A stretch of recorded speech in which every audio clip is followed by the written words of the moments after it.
আচ্ছা, আজকের ক্লাসটাকে ইউটিউবে শিফট করে দিই? ১ম ক্লাসটা, তারপর থেকে আবার অ্যাপের মধ্যে ঢুকবে। দেখতে চাই মানুষের মধ্যে রেসপন্স কেমন আসছে। মানুষের জনন। ওহ! না স্যার ইউটিউবে দেবেন না। আমরা টাকা দিয়ে পড়ছি। কেন দেবেন ইউটিউবে? না স্যার ইউটিউব চলবে না।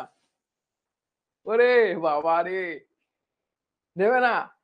ইউটিউবে দেবেন না। টাকার জন্য না এমনি এখানে।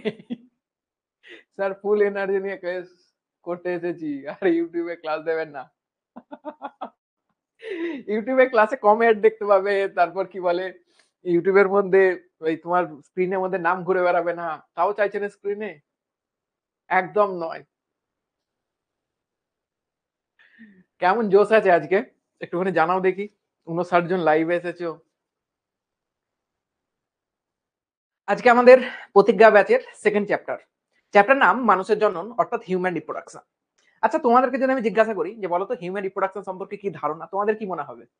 ওই ঝোপের ধারে যা হয়, হ্যাঁ? বা একটা অ্যাডাল্ট হয়ে গেলে ছেলেমেয়ে যা করে সেগুলোকে কি মানুষের জনন বলে? না। সবসময় তোমাদেরকে একটা শব্দ সপুষ্পক উদ্ভিদের জননেও ক্লিয়ার করে বলেছিলাম যে জনন মানে হলো একটা অপত্য জীবের সৃষ্টি হওয়া, নতুন জীব সৃষ্টি হওয়া। সুতরাং আমরা যেটাকে ভাবি ঝোপের ধারে করে, আমরা যেটাকে ভাবি একটা অ্যাডাল্টহুডে একটা ছেলে মেয়ে যেটা করে, সেটাকে বলা হয় সেক্সুয়াল ইন্টারকোর্স, সেটাকে বলা হয় যৌন ক্রিয়া, সেটা জনন নয়। জননের একটা ধাপ হলো যৌন ক্রিয়া, যার ফলে জনন হয়ে থাকে। অর্থাৎ সেক্সুয়াল ইন্টারকোর্স করলে তবে জনন হয়। তার মানে কি সেক্সুয়াল ইন্টারকোর্স করলে এমন কিছু ঘটে যার ফলে একটা অপত্যের জন্ম হয়। তার মানে মানুষের জনন আলাদা আর মানুষের যৌন ক্রিয়া বা মানুষের সেক্সুয়াল ইন্টারকোর্স দুটো শব্দ আলাদা। এই দুটো শব্দকে মনের মধ্যে সব থেকে প্রথম ক্লিয়ার করো, কারণ এই দুটোর মধ্যে প্রচুর মানুষের কনফিউশন থাকে যে মানুষের জনন মানেই বোধ হয় যেটা নর্মালি মানুষজন করে থাকে সেটা হচ্ছে মানুষের জনন। না, সেটা মানুষের জনন নয়, সেটা হলো মানুষের যৌন ক্রিয়া বা তাকে বলে সেক্সুয়াল ইন্টারকোর্স। আমরা যেটা পড়তে যাচ্ছি সেখানে পড়বো যে একটা মানুষ কি করে তার মতো একটা অপত্য তৈরি করে। এবার একটা মানুষ একটা অপত্য তো তৈরি করে না, দুজন লাগে, একটা পুরুষ এবং একটা মহিলা। দুজনের ক্রিয়ার ফলে বা দুজনের বডিতে এমন কিছু জিনিস থাকে যার মাধ্যমে একটা নতুন অপত্য সৃষ্টি হয়।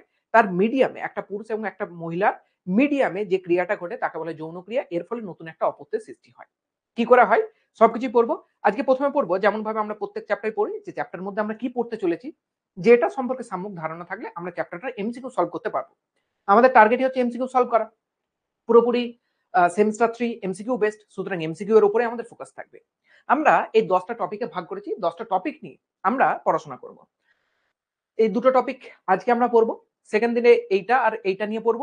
৩য় দিনে গ্যামেটোজেনেসিস এবং ডিম্বাণু পড়ব। ৪র্থ দিনে এটা পড়ব, ৫ম দিনে এটা। অর্থাৎ ৫ টা বা ৬ টা ম্যাক্সিমাম টু ম্যাক্সিমাম লেকচার তোমাদের অ্যাপের মধ্যেই হবে এবং রেগুলার রুটিনেই হবে ইনশাআল্লাহ। মানে কোনো আমার গ্যারান্টি নেই কখন ডিউটি পড়ে যায়, কখন ব্যস্ত হয়ে যায়। মোটামুটি চেষ্টা করব। একদম শিডিউল অনুযায়ী ক্লাস হবে। তো এখানের মধ্যে ১ম এ একটুখানি বেসিক বলে দিই। ১ম এ দেখো লেখা আছে পুরুষের জননতন্ত্র। এটা একটা পুরুষ। আমাকে দেখতে পাচ্ছ। আমাকে যদি পুরুষ মনে হয় তাহলে আমাকেই ধরো এটা। তাহলে এই পুরুষের একটা শরীরের মধ্যে জননতন্ত্র আছে। যে কি করবে? জননে সাহায্য করবে। আবারও বললাম জননে সাহায্য করা মানে কি? একটা নতুন অপত্যের জন্ম দেওয়া। নতুন নতুন অপত্যের জন্ম দিতে গেলে আমরা পড়েছিলাম যে যৌন জননে গ্যামেটের প্রয়োজন পড়ে। কিসের প্রয়োজন পড়ে? গ্যামেট। আমরা সপুষ্পক উদ্ভিদের যৌন জনন যখন পড়েছিলাম তখন যৌন জনন শব্দটাকে খুব ভালো করে ডিসকাস করেছিলাম। যদি না মনে পড়ে আরেকবার গিয়ে লেকচার 1 টা দেখবে সপুষ্পক উদ্ভিদের যৌন জনন। আমি বলেছিলাম যৌন জনন মানুষেরও হয় আর সপুষ্পক উদ্ভিদেরও হয়। আমরা দেখেছিলাম সপুষ্পক উদ্ভিদের গ্যামেট তৈরি হয়। পুং গ্যামেট এবং স্ত্রী গ্যামেট। একইভাবে মানুষের জননেও গ্যামেট তৈরি হবে। পুরুষ দেহে পুং গ্যামেট, স্ত্রী দেহে স্ত্রী গ্যামেট। এই পুং গ্যামেটকেই পুরুষের আমরা বলে থাকি শুক্রাণু বা স্পার্ম। আর মহিলাদের যেটা তৈরি হয় তাকে বলা হয় ডিম্বাণু, ইংলিশে বলা হয় ওভাম। তাহলে এটা একটা পুরুষ হলে এর এই রিজিয়নে, কোন রিজিয়নে? এই রিজিয়নে। এনসিইআরটির মতে পেলভিক রিজিয়নে আমরা কি পাই? না পেলভিক রিজিয়নে আমরা পাই একটা পুরুষের জননতন্ত্র। যেটাকে মোটামুটি যদি বের করে নিই এখান থেকে, যদি কেটে বের করে নিই তাহলে দেখতে মোটামুটি এরকম টাইপ লাগবে। এখানে ছবিটাতে এই যে পিছনে বলের মতো অংশটা দেখছো, এটা হচ্ছে ইউরিনারি ব্লাডার। এর মধ্যে মূত্র জমা থাকে। এটা কিন্তু রিপ্রোডাক্টিভ সিস্টেমের পার্ট নয়। কোনগুলো পার্ট? ধীরে ধীরে যখন এগিয়ে যাব, যখন এই পোর্শনটা পড়বো আজকে আমাদের পড়ার টপিক পুংজননতন্ত্র, তখন গিয়ে দেখতে পাবো। এবার এই যে পুংজননতন্ত্র এর কাজ কি? আমি বলেছিলাম এর কাজ হচ্ছে জননে সাহায্য করা। জননে সাহায্য করার জন্য কি লাগবে? গ্যামেট লাগবে। তাহলে গ্যামেট তৈরি করবে একটা জিনিস। এই যে ইউনিটটা যাকে আমরা বলে থাকি শুক্রাশয়, এ তৈরি করবে গ্যামেট। পুরুষের গ্যামেটকে আমরা কি বলে থাকি? শুক্রাণু। পুরুষের গ্যামেট মানুষের ক্ষেত্রে যেটা হয় তাকে বলা হয় শুক্রাণু, যেটা দেখতে হয় এরকমটাই। মহিলাদের ক্ষেত্রে এরকম একটা বডিতে অর্গান থাকে যেটাকে বার করে নিয়ে আসলে এরকম দেখাবে। এটা ধরো মহিলার বডি, দেখে হয়তো বুঝতে পারছো না। মহিলার বডি, ওখান থেকে বের করে নিয়ে আসলে এরকম একটা অর্গান পাবে, এবং এই অর্গানটার মধ্যে এই যে জিনিসটা আছে সেটার নাম হলো বলের মতো, এর নাম হলো ওভারি, বাংলায় বলা হয় ডিম্বাশয়। এর মধ্যে তৈরি হয় স্ত্রী দেহের গ্যামেট, যাকে বলা হয় ডিম্বাণু বা ওভাম। এবার জনন এগুলো তৈরি হওয়াতে হলো না, তাহলে কোথায় হবে? এইটার আর এইটার যখন একসঙ্গে মিক্সচার ঘটবে তখনই কি হবে না জনন ঘটবে। যখন এই দুটো মিক্সচার ঘটবে একটা মহিলা হয়ে যাবে প্রেগনেন্ট বা গর্ভবতী। এই গর্ভবতী হওয়ার পর ওই মহিলাটার দেহ থেকে বাচ্চা বেরিয়ে আসবে এবং সম্পূর্ণভাবে জনন ক্রিয়া ওখানেই কমপ্লিট হলো। অর্থাৎ একটা নতুন অপত্যের জন্ম হলো, তার মানে মানুষের জনন ওখানে কমপ্লিট হলো। ক্লিয়ার হয়ে গেছে? তাহলে সব থেকে প্রথম আমরা কি পড়বো? ইন্ট্রোডাকশন। ইন্ট্রোডাকশন পড়বো হিউম্যান রিপ্রোডাকশনের যে জিনিসগুলো এইমাত্র বললাম, জননতন্ত্র কাকে বলে, জননাঙ্গ কাকে বলে, মূল যে জননাঙ্গ, গৌণ জননাঙ্গ, প্রাথমিক জননাঙ্গ যেটাকে বলা হয়, এগুলো নিয়ে জানবো ইন্ট্রোডাকশনে। তারপরে যাবো পুং জনতন্ত্র, অর্থাৎ যে জিনিসটাকে বললাম একটা পুরুষের দেহ থেকে তার জনতন্ত্র বের করে নিয়ে আসলে এটা ডিটেলস স্ট্রাকচার পড়বো, তার কাজ পড়বো, কেমন ভাবে কোনটা কি কাজ করে সেগুলো জানবো। তারপরের টপিকে পড়বো স্ত্রী জননতন্ত্র, একইভাবে স্ত্রী দেহ থেকে এরকম ভাবে বের করে নিয়ে আসবো পুরো জননতন্ত্রটা, এবং সেটা নিয়ে ডিটেলস স্ট্রাকচারে ডিসকাস করবো। তারপর হলো শুক্রাশয় এবং ডিম্বাশয়, অর্থাৎ পুং জননতন্ত্রের প্রধান যে গ্রন্থি বা প্রধান যে জনন অঙ্গ, গ্রন্থি বলা ভুল, প্রধান যে জনন অঙ্গ তাকে বলা হয় শুক্রাশয়, আর স্ত্রী জননতন্ত্রের প্রধান যে অঙ্গ তাকে বলা হয় ডিম্বাশয়। এই দুটো ডিটেলস স্ট্রাকচার পড়বো। ক্লিয়ার হয়ে গেছে? সুতরাং যে মনে করছো যে এখানে নতুন কিছু খেলা হবে মানুষের জনন মানে, খেলা দেখার কিছুই নেই। কারণ যা কিছু আলোচনা আমরা করবো সব শরীরের ভিতরে জিনিসপত্র, অর্থাৎ শরীরের বাইরে বেরিয়ে আছে এরকম খুব কম জিনিস নিয়ে আলোচনা করবো। কম জিনিস নিয়ে বলতে গেলে সেগুলো আলোচনা করবো, টেনশনে কিছু নেই। এবার এই শুক্রাশয় আর এই ডিম্বাশয়কে প্রধান জনন অঙ্গ কেন বলা হয়? কারণ আমরা জানি জননে সাহায্য করার জন্য কি দরকার? গ্যামেট। তাহলে শুক্রাশয়ের মধ্যে মেল গ্যামেট তৈরি হয়, যেটা পদ্ধতির নাম হচ্ছে গ্যামেটোজেনেসিস। গ্যামেটোজেনেসিস, গ্যামেটো মানে গ্যামেট, জেনেসিস মানে তৈরি হওয়া। তাহলে গ্যামেটোজেনেসিস মানে গ্যামেট তৈরি হওয়া। শুক্রাশয়ের মধ্যে পুরুষের গ্যামেট তৈরি হবে, তাকে বলবো স্পার্ম। স্পার্মের জন্য তাকে বলে স্পার্মাটোজেনেসিস। আর মহিলাদের দেহে ডিম্বাশয়ের মধ্যে তৈরি হবে ওভাম। ওভাম তৈরি পদ্ধতির নাম উজেনেসিস। প্রত্যেকটা ডিটেলসে খুব ভালো করে আমরা আলোচনা করবো, জাস্ট ইন্ট্রোডাকশন বলে একটু শব্দগুলোর সঙ্গে তোমাদের পরিচয় ঘটাচ্ছি। তারপর যখন এখানে শুক্রাশয় মধ্যে শুক্রাণু আর ডিম্বাশয়ের মধ্যে ডিম্বাণু তৈরি হলো, তখন শুক্রাণু আর ডিম্বাণুর গঠনটা আমরা জেনে নেবো যে কেমন দেখতে হয়। এই যে গঠনটা, এই গঠনটা একটু ডিটেলসে জানবো, কারণ নিটেতে বা এমসিকিউতে ইম্পর্টেন্ট কোশ্চেন এই গঠন থেকেও দেয়। তারপর পড়বো রজচক্র বা মাসিক যৌনচক্র। আমরা বাড়িতে থাকার সময় শুনেছি আমাদের মায়েদের, বোনেদের বা যার যত পরিচিত আছে তাদের, যার যত পরিচিত আছে ইন দ্য সেন্স যারা খুব ক্লোজ রিলেশনে, যারা বলে যে এই সময় আমার শরীর খারাপ, অর্থাৎ আমার পিরিয়ডস চলছে, সেই যে জিনিসটা তাকে বাংলায় বলা হয় রজচক্র বা মাসিক যৌনচক্র, ইংলিশে একে বলা হয় মেনস্ট্রুয়াল সাইকেল। ক্লিয়ার হয়ে গেছে? তারপর আমরা পড়বো নিষেধ নয়, এটা নিষেক। নিষেক ভ্রূণ গঠন এবং রোপণ, অর্থাৎ এই যখন পুংগ্যামেট আর স্ত্রী গ্যামেট ডিম্বাণু একসঙ্গে মিলন ঘটে তাকে বলবি আমরা নিষেক বা ফার্টিলাইজেশন, যেটা আমরা স্বতঃস্ফূর্ত যৌন দেখেছিলাম। তারপর আমরা তৈরি করতে দেখবো ভ্রূণ, অর্থাৎ মায়ের পেটে বাচ্চা তৈরি হবে, সেটা রোপণ হবে একটা নির্দিষ্ট জায়গায় গিয়ে, সে বসবাস করবে, সেখানে গিয়ে গঠিত হবে, সেখানে গিয়ে তার উন্নতি লাভ হবে, এবং গর্ভাবস্থা এবং অমরা গঠন মায়ের পেটে ভালো করে ডেভেলপড হবে। তারপরে মা বাচ্চাটাকে ডেলিভারি করবে, যাকে বলা হয় প্রসব, এবং তারপরে তাকে দুগ্ধ খাইয়ে বড় করে তুলবে কিছুদিনের জন্য, তাকে বলা হয় দুগ্ধক্ষরণ। তো এই যে বেসিক টপিক, এগুলো নিয়েই আমরা আজকের যে লেকচারটা হতে চলেছে তার মধ্যে প্রথম টপিক ইন্ট্রোডাকশন এবং পুংজননতন্ত্র আজকে আমরা পড়বো। ক্লিয়ার হয়ে গেছে? এতটা পর্যন্ত যদি কারো কোনো কিছু ডাউট থাকে তাহলে একটুখানি জানাও, তারপর আমরা মেন টপিকের মধ্যে প্রবেশ করব। চলো চ্যাট বক্স ওপেন করে দিলাম, কারো যদি কিছু ডাউট থাকে একটুখানি জিজ্ঞাসা করতে পারো। মজা পাচ্ছ? মজা তো আসবে একটু পরে। মজা পাচ্ছ? স্যার মজা দিতে পারছেন না। মজা আসবে একটু পরে, টেনশন নিও না, আসবে মজা। তাহলে বেসিক ধারণা পুরোপুরি ক্লিয়ার হয়ে গেছে আই থিঙ্ক। এরপর ওরে বাবা, এতগুলো মেসেজ, কি লিখেছো দেখি।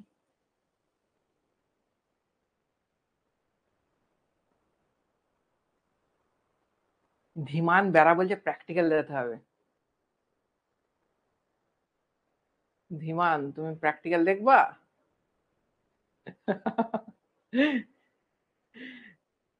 স্যার ফার্স্ট চ্যাপ্টারটা এমসিকিউ করাবেন না? এমসিকিউ করাবো, এমসিকিউ করাবো, এমসিকিউ করাবো, চিন্তার কোনো বিষয় নেই। তোমাদের যে সলিউশনটা দেবো বলেছিলাম, সলিউশনটা আমার একটুখানি টাইমের অভাবে দিয়ে উঠতে পারিনি আমি দিয়ে দেবো। বিষয়টা কি বলো দেখিনি, ওই পিডিএফটা থেকেই আমি চেষ্টা করছিলাম যে স্লাইডস বানাবো, ওই পিডিএফটা থেকে স্লাইডস বানাতে পারছি না, ওই লেখাগুলো উঠে যাচ্ছে। তো সেই কারণে একটু টাইম লাগছিল বলে একটার সেটেরই শুধুমাত্র বানাতে পেরেছি, আর একটা বানানো হয়নি। এবার 20টা নিয়ে আর কেন ডিসকাস করবো, বাকিটা কমপ্লিট করে তারপর ডিসকাস করবো, ওটা ভেবেই করা হচ্ছে না, আর ওটা করে উঠতেও পারছি না আমি। এই কদিন ধরে নিটের তো আমার কাছে বেশ ভালো রকম কল আসছে, বুঝতেই পারছো, যেহেতু আমি মেনলি নিটেরই টিচার। তো সেই কারণে একটুখানি আমার নিজের গাফিলতিই বলতে পারো, বা নিজের টাইমের অভাবে করতে পারিনি আমি। তবে আমি তোমাদের ওই সলিউশনটা খুব তাড়াতাড়ি দিয়ে দেবো, চিন্তার কোনো বিষয় নেই। আর তোমাদেরকে যেটা আমি বলতে চাচ্ছিলাম সেটা হচ্ছে যে এই চ্যাপ্টারটা স্টার্ট করি, চলো। চ্যাট বক্স অফ করে দিয়েছি, যখন ডাউট হবে জিজ্ঞাসা করবে, আমি চ্যাট বক্স তখন ওপেন করবো। ওকে, তো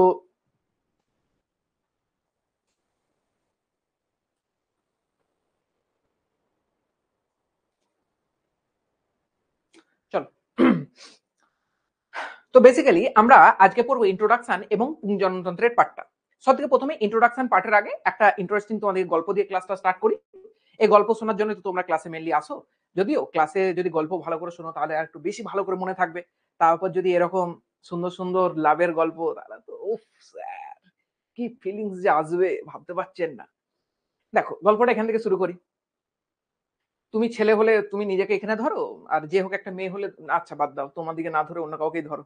ধরো এটা ধরো ঋত্বিক রোশন, আর এটা ধরো যাকে হোক ধরো, ক্যাটরিনা কাইফ ধরো।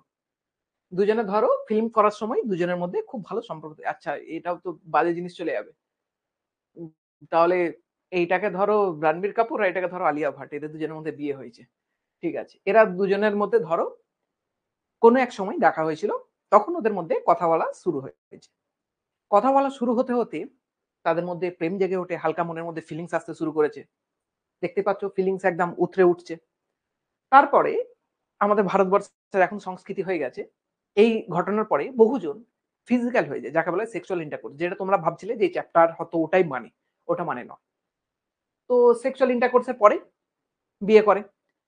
যদিও মডার্ন যুগেতে ওই জিনিসটা উচিত নয়, মানে সেক্সুয়াল ইন্টারকোর্স বিবাহের পূর্বে উচিত নয়, তবুও বহু মানুষ করে। তাহলে মনে রাখবে, এই বিয়ের পূর্বে যে যৌনক্রিয়া হলো, বাচ্চা হলো না, ওটা কিন্তু জনন নয়, মনে থাকবে। জাস্ট উদাহরণটা বোঝানোর জন্যই বলছি, যে যতই রিলেশনশিপ থাক, যতই প্রেম থাক, যখনই ফিজিক্যাল মানুষ কোনো রিলেশন আসুক না কেন, সেটা কিন্তু হিউম্যান রিপ্রোডাকশন নয়, অর্থাৎ মানুষের জনন নয়। মানুষের জনন কখন?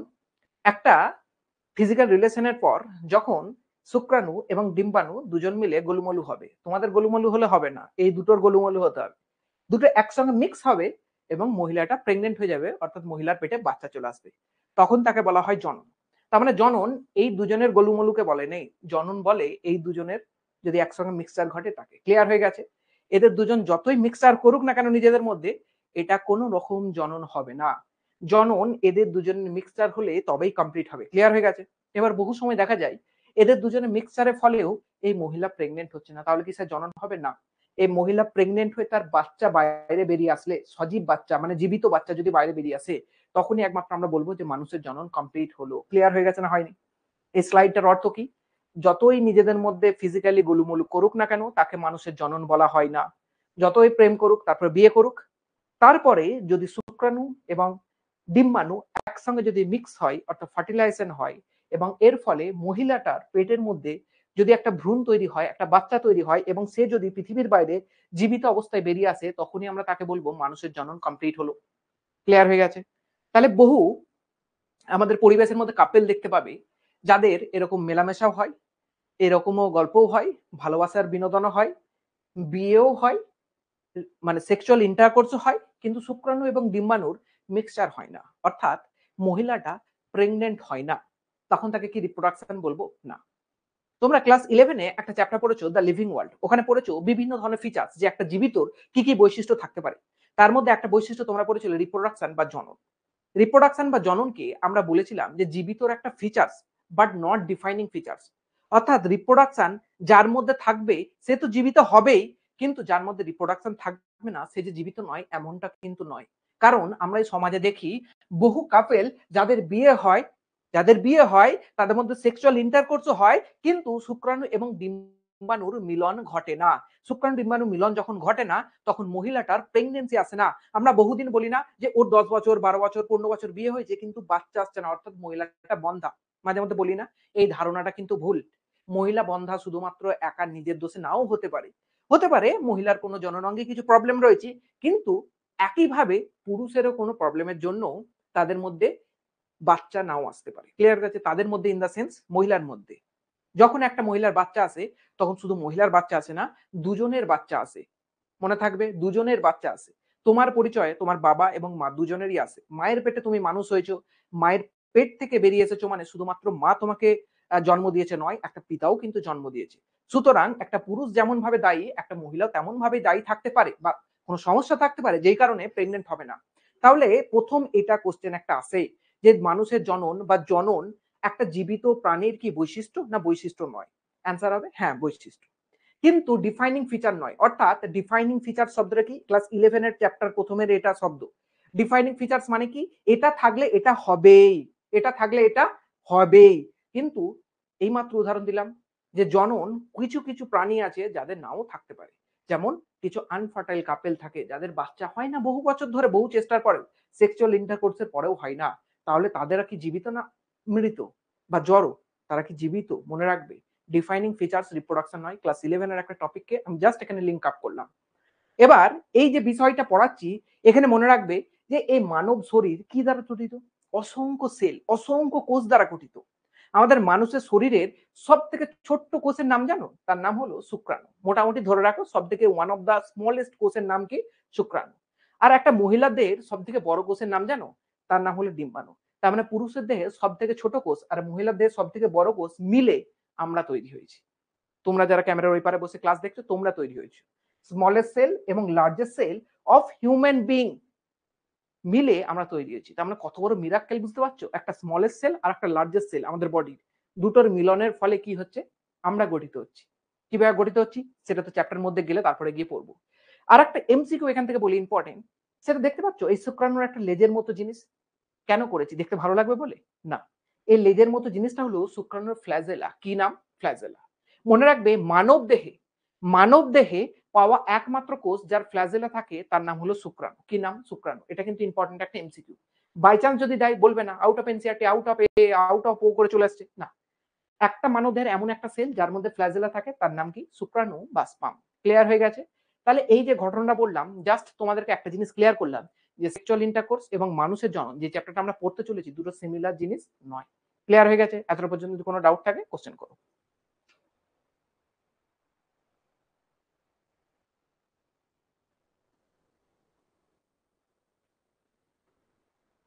এতটা পর্যন্ত যদি কিছু ডাউট থাকে কোশ্চেন করো।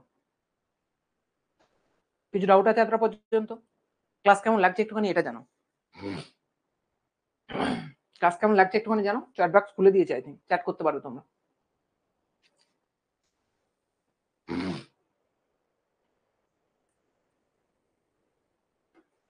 No doubts clear. বুঝতে পারছো? বোরিং লাগছে না তো? প্রথমের দিকে একটুখানি এই জিনিসগুলোকে ক্লিয়ার করার জন্য একটুখানি বোরিং লাগতে পারে, বুঝতে পারলে?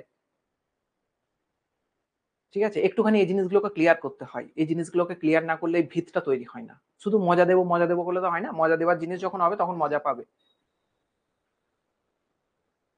স্যার আপনি লিভিং ওয়ার্ল্ডটা বলুন না।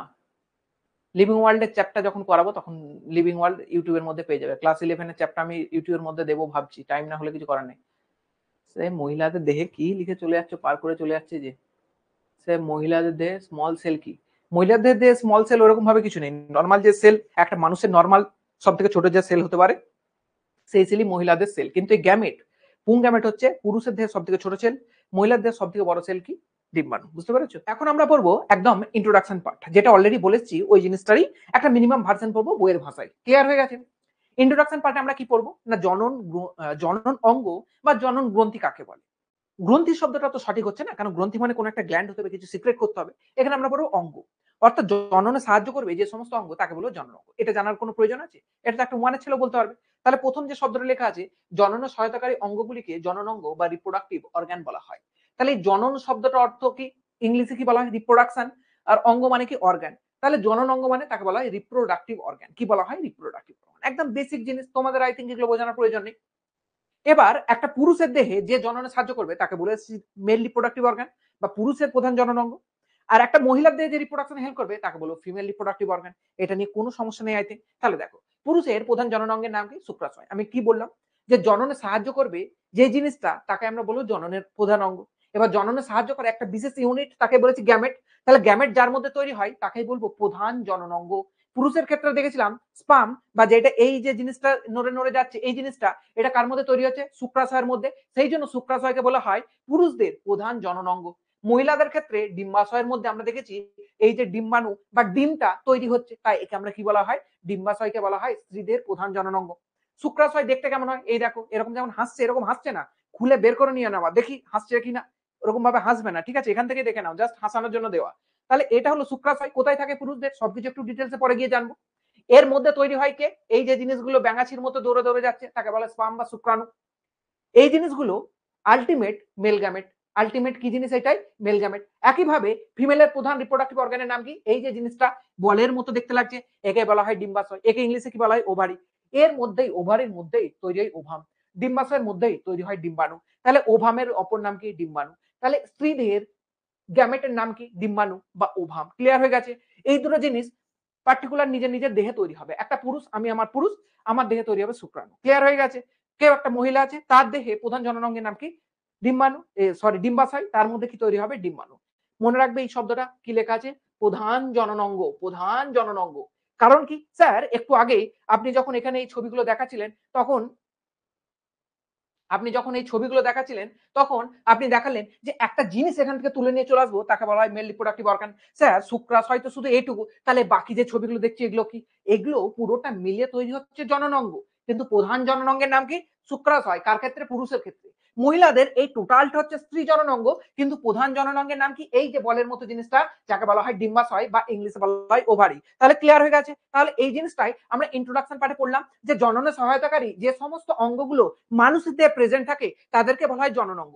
পুরুষের দেহে যে জননাঙ্গ পুরুষের জননে সাহায্য করে বা পুরুষের গ্যামেট উৎপাদনে সাহায্য করে তাকে আমরা বলবো পুরুষের জননাঙ্গ।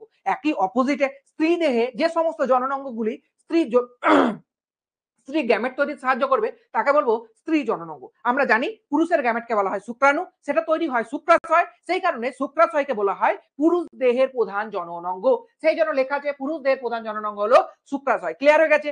ইংলিশে এই শুক্রাশয়কে বলা হয় টেস্টিস। কি বলা হয়? টেস্টিস। এক বচন, অর্থাৎ একটা টেস্টিসের যদি কথা বলি তখন তার বানান হয় TES TIS।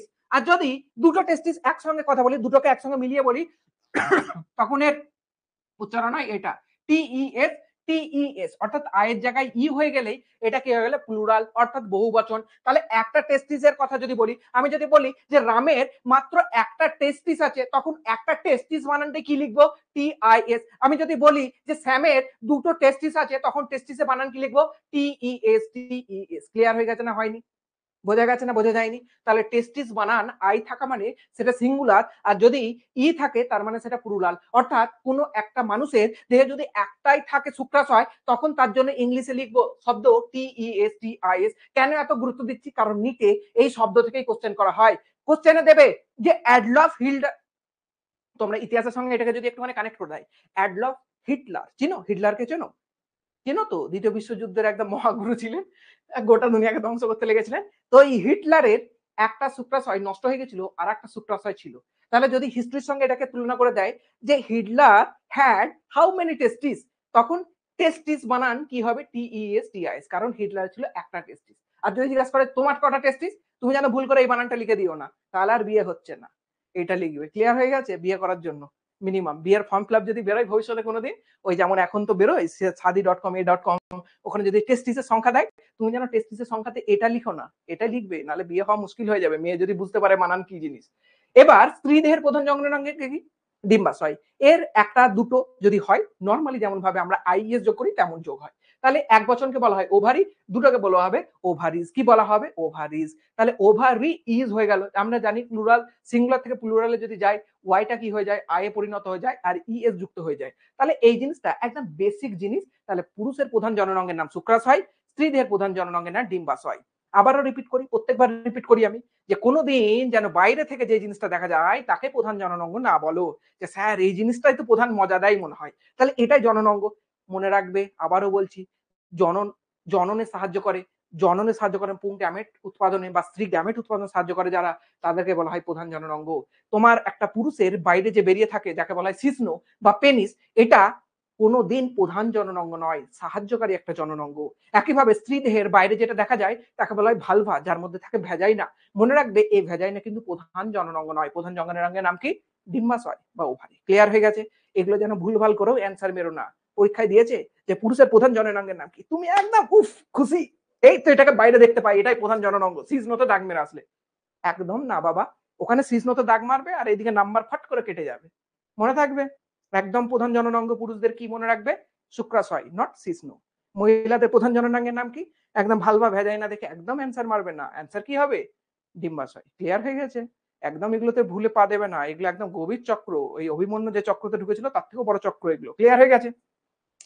এরপর এই যখন কাজ হয়ে গেল, শুক্রাণু আর ডিম্বাণু যখন তৈরি হয়ে গেল, কাজ কি আলটিমেট?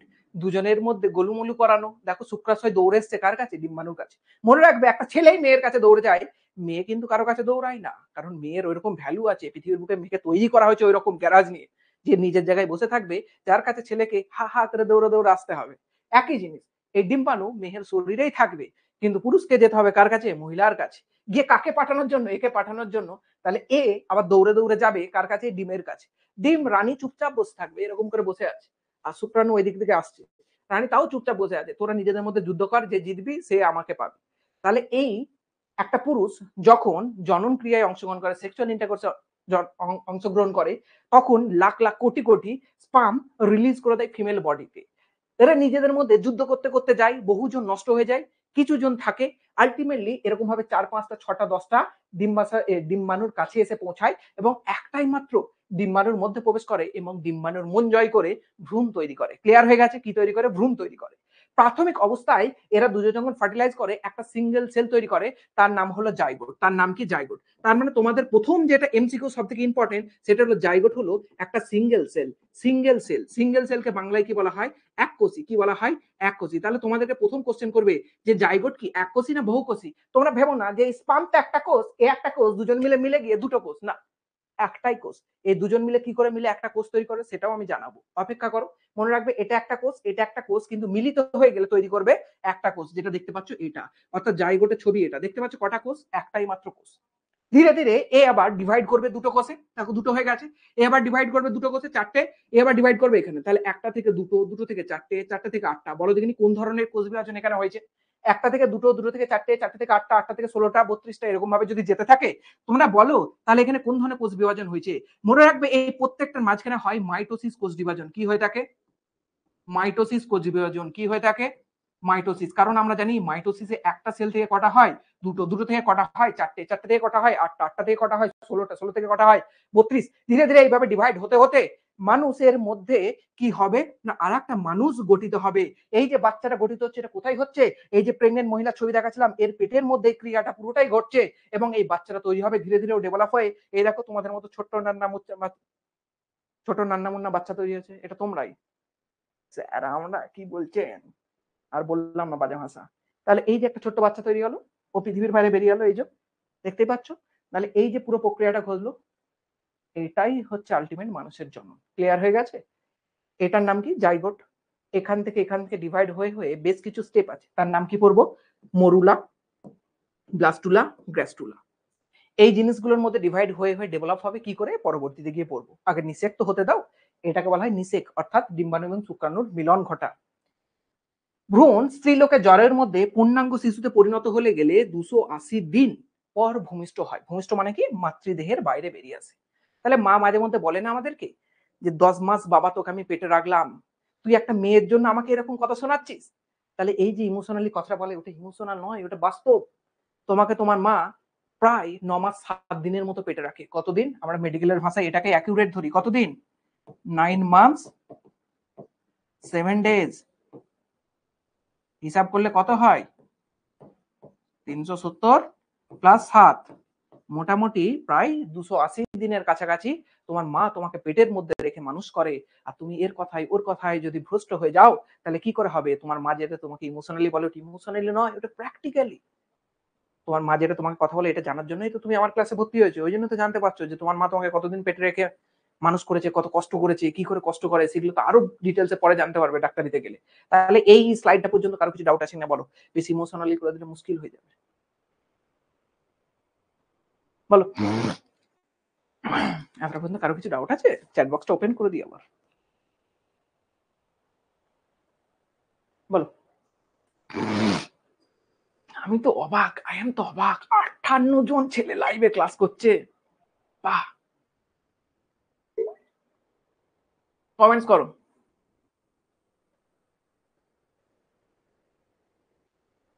কেমন লাগছে ক্লাস? বুঝতে অসুবিধা হচ্ছে? হুম,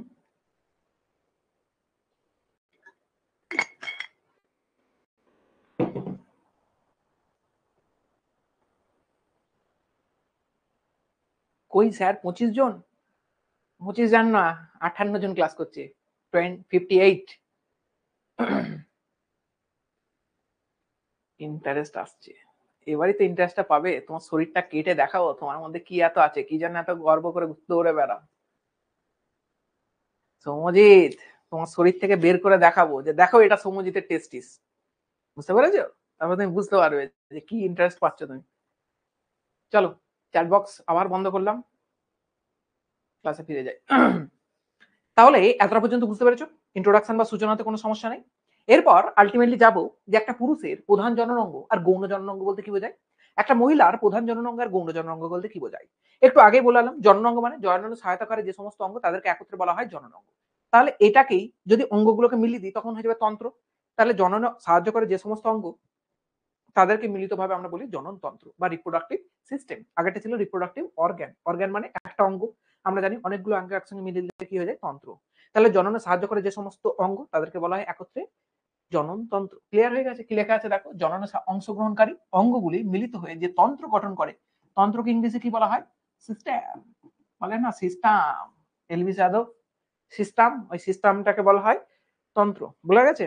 তাহলে জননতন্ত্রের মধ্যে কি আছে, ডিফারেন্ট টাইপস অফ জনন অঙ্গ। ক্লিয়ার হয়ে গেছে? এই জনন অঙ্গ দুটো ভাগ, একটা মুখ্য আর একটা হচ্ছে গৌণ। এতক্ষণ ধরে আমরা যেটা পড়ে আসছিলাম সেটা হচ্ছে মুখ্য অর্থাৎ প্রধান জনন অঙ্গ। তাহলে মুখ্যকে আমরা কি বলি, প্রধান। তাহলে মুখ্য জনন অঙ্গ পুরুষের ক্ষেত্রে কি আর মহিলার ক্ষেত্রে কি জানবো, আর গৌণ জনন অঙ্গ কি সেগুলো জানবো। অলরেডি আমরা জানি প্রধান জনন অঙ্গ হলো শুক্রাশয়, এখানে হলো ডিম্বাশয়। প্রধান জনন অঙ্গের সংজ্ঞাটাই কি, যার মধ্যে কি তৈরি হবে না গ্যামেট তৈরি হবে। প্রধান জনন অঙ্গের সংজ্ঞাটাই কি, গ্যামেট তৈরি হবে। তাহলে তোমাদেরকে যদি কোশ্চেন করে এমসিকিউ এতে যে গ্যামেট তৈরি হবে যার মধ্যে তাকে কি বলা হয়, তোমরা যেন কোনোভাবেই ভুল না করো, সেটা হচ্ছে গ্যামেট তৈরি যার মধ্যে হবে তাকেই আমরা বলে থাকি প্রধান জননাঙ্গ। ক্লিয়ার হয়ে গেছে? প্রধান জননাঙ্গ আমরা কাকে বলি, যার মধ্যে গ্যামেট তৈরি হবে। গৌণ জননাঙ্গ কাকে বলে, এই গ্যামেট তৈরি হবার পর তাকে তো কোথা না কোথা থেকে তো সরবরাহ করতে হবে। কথার জন্য বলছি, তুমি খুব ভালো পড়াশোনা করে রেজাল্ট করেছো, তার মানে কি রেজাল্টের কৃতিত্ব কি শুধু তোমার একার? না, কৃতিত্ব আমার। এমনি বলছি, তোমার বাড়ির সবার, তোমাকে যে পড়িয়েছে, তোমাকে যে খেতে দিয়েছে, তোমার রুমটা যে পরিষ্কার করে দিয়েছে, তোমার প্যান্ট যে কেচে দিয়েছে, তোমাকে পরীক্ষা সেন্টারে যে নিয়ে গেছে, তোমার ওই পেন, তোমার এই খাতা, সবার কৃতিত্ব তোমার রেজাল্টের সঙ্গে জড়িয়ে আছে। সুতরাং মনে রাখবে, এই গ্যামেট তৈরি করা যাদের কাজ তাদের তো প্রধান ভূমিকা, অর্থাৎ তুমি রেজাল্ট করছো তোমার তো ক্রেডিট রয়েছে, তার সঙ্গে এক্সট্রা যারা সাহায্য করবে তাদেরও ক্রেডিট রয়েছে। অর্থাৎ এই গ্যামেট তৈরি হওয়ার পর তাকে কেউ পুষ্টি দেবে, তাকে কেউ বাঁচিয়ে রাখবে, তাকে কেউ নিয়ে যাবে, তাকে কেউ অন্য জায়গাতে ট্রান্সফার করতে সাহায্য করবে, তাকে কেউ মিডিয়াম দেবে, তাকে ভালোভাবে কেউ সুরক্ষা দেবে, এই প্রত্যেকটাকে আমরা কি বলবো, জননে সাহায্যকারী অঙ্গ। তাহলে এই যে অঙ্গগুলো আমরা পড়বো এগুলো পুরুষ দেহের প্রত্যেকটাই জননে সাহায্য করে, অর্থাৎ গ্যামেটকে কোনো না কোনো ভাবে সুরক্ষা দেয়, গ্যামেটকে কোনো না কোনো ভাবে সাহায্য করে বা কোনো না কোনো ভাবে জননে সাহায্য করে। তাই এদেরকে বলা হয় গৌণ জনন অঙ্গ। পুরুষদের ক্ষেত্রে যেমন গৌণ জনন অঙ্গ, একইভাবে মহিলাদের ক্ষেত্রে যারা সাহায্য করে তাদেরকে আমরা বলবো স্ত্রী লোকের গৌণ জননাঙ্গ। কি বলা হয়, স্ত্রী লোকের গৌণ জননাঙ্গ।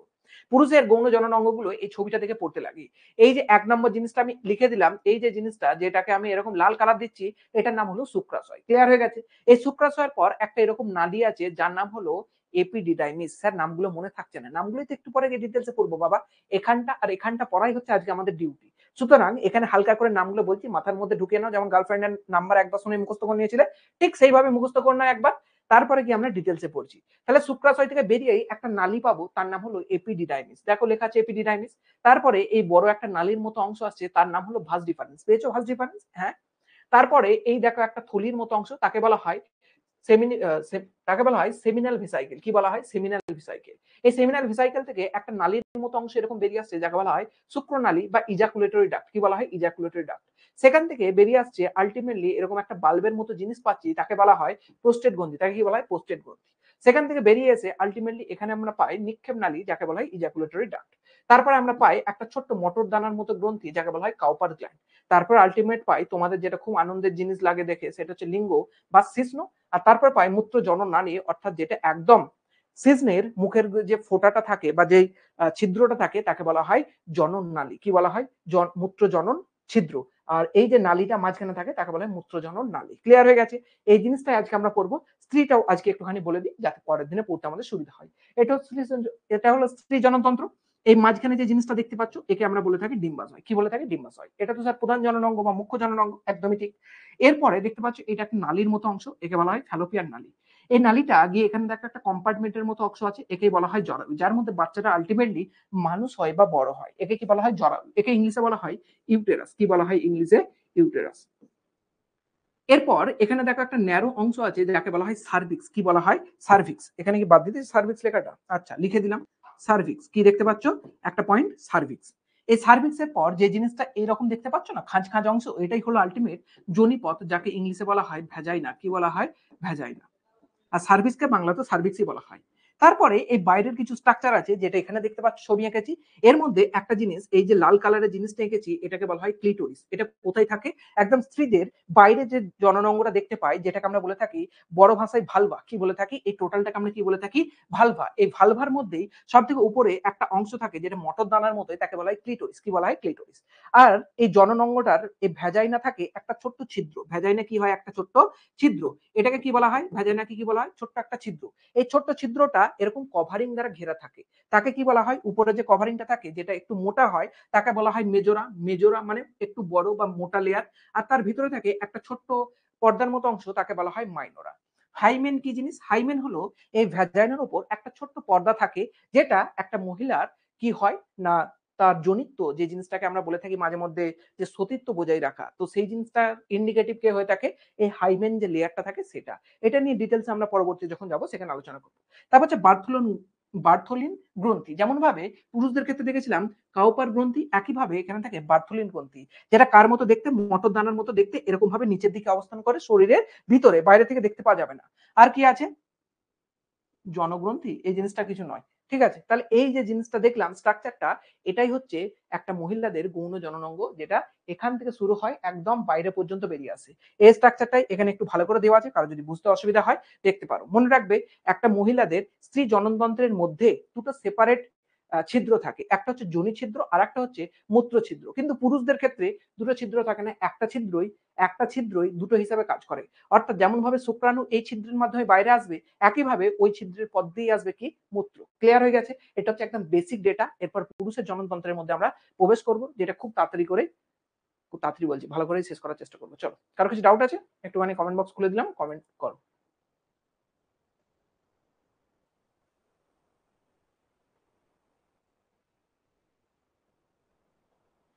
চলো, কমেন্ট বক্স খুলে দিয়েছি, কমেন্ট করো কারো যদি কিছু ডাউট থাকে।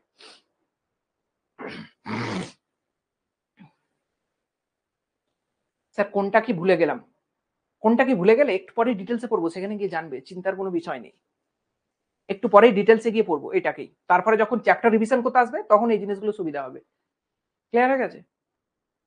স্যার কোনটা কি ভুলে গেলাম? বুঝতে পারবে রে বাবা, বুঝতে পারবে। ডিটেলসে তো একটু পরেই যাবো। এখানেই যদি সব বুঝিয়ে দিই তাহলে পরের স্লাইডগুলো কি করে এত কষ্টের জন্য বানানো? ওকে, ওকে, নো ডাউট, নো ডাউট, একদম ক্লিয়ার। তোমাদের যেমন ক্লিয়ার হচ্ছে এরকম ক্লিয়ার যদি জীবনে আমার কেউ করে দিত তাহলে খুব ভালো হতো। চলো, okay, no more comments, no more comments. এগিয়ে যাই আমরা। এরপর আমরা চলে এলাম কোথায়? না পুরুষের জননতন্ত্রের মধ্যে প্রবেশ করে গিয়েছি। পুরুষের তাহলে প্রধান জননতন্ত্রের পরে একটা বৈশিষ্ট্য বলে দিই, যে একটা স্ত্রী বা পুরুষ জনন ক্রিয়ায় সক্ষম হবে কখন বলবো আমরা? জনক্রিয়ায় সক্ষম হলে তার মধ্যে বিশেষ কিছু বৈশিষ্ট্য দেখা যাবে। তার মধ্যে সবথেকে প্রধান যে বৈশিষ্ট্যটা, সেটা একটা পুরুষদের ক্ষেত্রে কি কি দেখতে পাবো? দেখো, একটা পুরুষের ক্ষেত্রে আমরা গৌণ যে যৌন লক্ষণগুলো দেখতে পাই সেগুলো কি? এই যে ঋত্বিক রোশনের ছবি দেখতে পাচ্ছ, ঋত্বিকের মধ্যে এখন যা দেখতে পাচ্ছ কম বেশি একটা পুরুষ যখন অ্যাডাল্ট হয় তার মধ্যে এই বৈশিষ্ট্যগুলো আছে। হ্যাঁ, এই মাসেলগুলো আসে না, কিন্তু মোটামুটি কিছু জিনিস বোঝানোর জন্য আমি জাস্ট এই ছবিটাকে তুলে ধরেছি। কি আছে দেখো? পেশিবহুল দেহ। আমাদের ছবি দিলে তো এখন পেশি বোঝা যাবে না, সেখানে ঋত্বিকের ছবি এখানে দিয়েছি। পেশিবহুল দেহ অর্থাৎ পেশি গঠিত হবে একটা পুরুষ যখন অ্যাডাল্ট হয়ে যাবে, তার মধ্যে গৌণ লক্ষণ আসবে যে জনন ক্রিয়ায় এবার সে সক্ষম হতে চলেছে। ভারী এবং কর্কশ কণ্ঠস্বর, গলার স্বরটা, কণ্ঠটা একটু কেমন হবে? ভারী হবে।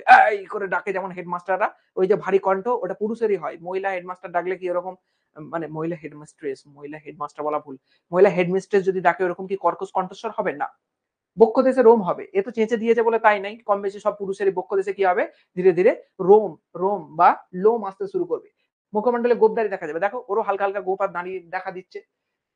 বাহুমূল বা শনিদেশে চুল দেখা যাবে, চুল বা লোম যেটাকেই বলো না কেন, কোথায় দেখা যাবে, এটা বগল যাকে বলা হয়, যাকে ইংলিশে বলা হয় অ্যাক্সিলার রিজিয়ন, যাকে বলা হয় বাহুমূল এবং শ্রোণীদেশ, অর্থাৎ কোমরের নাভির নিচে থেকে কি হবে, চুল দেখা যাবে। বোধ পুরুষ এবং মহিলা দুজনের ক্ষেত্রেই এই পয়েন্টটা কমন, এই পয়েন্টটা দুজনের ক্ষেত্রে কমন, কিন্তু বাকি উপরে যেগুলো আছে এগুলো মহিলার ক্ষেত্রে কমন নয়। ক্লিয়ার হয়ে গেছে? তাহলে মহিলার ক্ষেত্রে অপোজিট হয়, পুরুষ পেশিবহুল হবে, শক্তিশালী হবে, মহিলা কোমল শরীর হবে।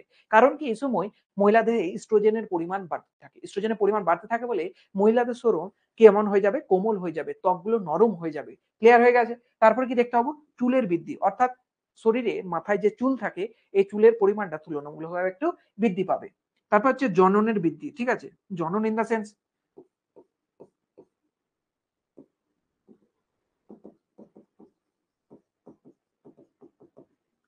দুগ্ধ গ্রন্থি বা ব্রেস্ট, ঠিক আছে, ব্রেস্টের কিন্তু বৃদ্ধি পায় কাদের ক্ষেত্রে, মহিলাদের ক্ষেত্রে। তারপর হচ্ছে যোনিদেশে চুল দেখা যাবে এবং মোলায়েম এবং সরু কণ্ঠস্বর হবে, অর্থাৎ পুরুষের এগুলো যা, এখানে তার বিপরীত হবে। বাকি এই পয়েন্টটা দুজনের ক্ষেত্রেই সিমিলার হবে, তখন আমরা বুঝতে পারবো যে একটা মহিলা অ্যাডাল্ট ফেজে যাচ্ছে বা একটা পুরুষ অ্যাডাল্ট ফেজে যাচ্ছে। ক্লিয়ার হয়ে গেছে? এরপর পুরুষের প্রধান যে জননাঙ্গগুলো আছে সেগুলো নিয়ে ডিসকাস করি। পুরুষের প্রধান জননাঙ্গ কাকে বলবো, যে শুক্রাণু উৎপাদনে সাহায্য করবে এবং শুক্রাণু বহনে যারা সাহায্য করবে তাদেরকে আমরা বলবো গৌণ জননাঙ্গ। ক্লিয়ার হয়ে গেছে না হয়নি? তাহলে দেখো প্রথমে সংজ্ঞা কি লেখা আছে, যে শুক্রাণু উৎপাদন, নিঃসরণ ইত্যাদি বিষয়ের সঙ্গে জড়িত বিভিন্ন যৌনাঙ্গ নিয়ে গঠিত তন্ত্রকে পুংজননতন্ত্র বলা হয়। আবারও বলেছি, অঙ্গ মানে হলো কি, যে সাহায্য করবে, যেটা মানে মেন অঙ্গ হবে। আর অনেকগুলো অঙ্গ একসঙ্গে যখন জড়িত হয়ে যাবে এবং একটা ক্রিয়াকে সম্পাদন করবে তখন তাকে আমরা বলবো তন্ত্র। তাহলে পুরুষের মধ্যে এই যে পুরো জিনিসটা দেখতে পাচ্ছ, এরা সব ছোট ছোট অঙ্গ মিলিয়ে একটা বিশেষ সিস্টেমকে চালাচ্ছে বলে তাকে কি বলা হয়, পুং জনন তন্ত্র। ক্লিয়ার হয়ে গেছে? কি কমেন্টস করছো?